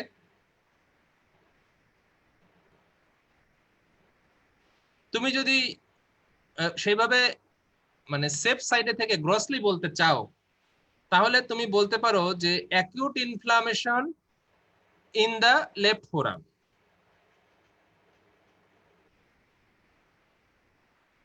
আমার কথা বুঝছো? জি। বলছে 6 বছরের বাচ্চার হাতে লাল, পেইনফুল একটা সোয়েলিং আছে এবং টেম্পারেচার বেড়েছে, তোমার ডায়াগনোসিস কি? অবশ্যই ডায়াগনোসিস হলো অ্যাকিউট ইনফ্লামেশন। এখন তুমি যদি সেটা অ্যাবসেস না বলতে চাও, কোনো সমস্যা নেই, বরং সেটা আরো ভালো। তুমি কারণ এখানে তো আমার তুমি যেটা বলছো সেটা তো ইনসেক্ট বাইটে হইতে পারে, কোনো খোঁচা লেগে হইতে পারে, সেলুলাইটিস হইতে পারে, পারে না? একটা খোঁচা লাগছে, সেখানে অর্গানিজম ঢুকে সেলুলাইটিস করে ফেলছে, সেলুলাইটিসও তো হইতে পারে, অবশ্যই সেলুলাইটিস হইতে পারে, অ্যাবসেস হইতে পারে, সো অনেক কিছুই হইতে পারে। সো তুমি যদি এটা বলো যে অ্যাকিউট ইনফ্লামেশন ইনভলভিং লেফট ফোরআর্ম, উত্তর শেষ। সবার উত্তর সেম হইতে হবে এমন কোনো কথা নাই, তুমি লাইনে থাকলেই হয়েছে। এটা তো এমসিকিউ না যে উত্তর বি তো বি, এটা রিটেন, যা লিখবা লজিক্যাল থাকলে রাইট। ঠিক আছে? জি। ঠিক নাকি বেঠিক? ঠিক ভাই। আচ্ছা, এখন কথা হচ্ছে যে ওই ক্রনিক ইনফ্লামেশন পড়াইতে গিয়ে অ্যাকিউট ইনফ্লামেশনের ভূমিকা দিতে দিতেই তো আজকের দিন শেষ হয়ে গেল। এখন আমরা একটা কাজ করতে পারি, সেটা হচ্ছে আমরা একটা বিরতি নিয়ে আমরা 3টার দিকে আবার শুরু করতে পারি।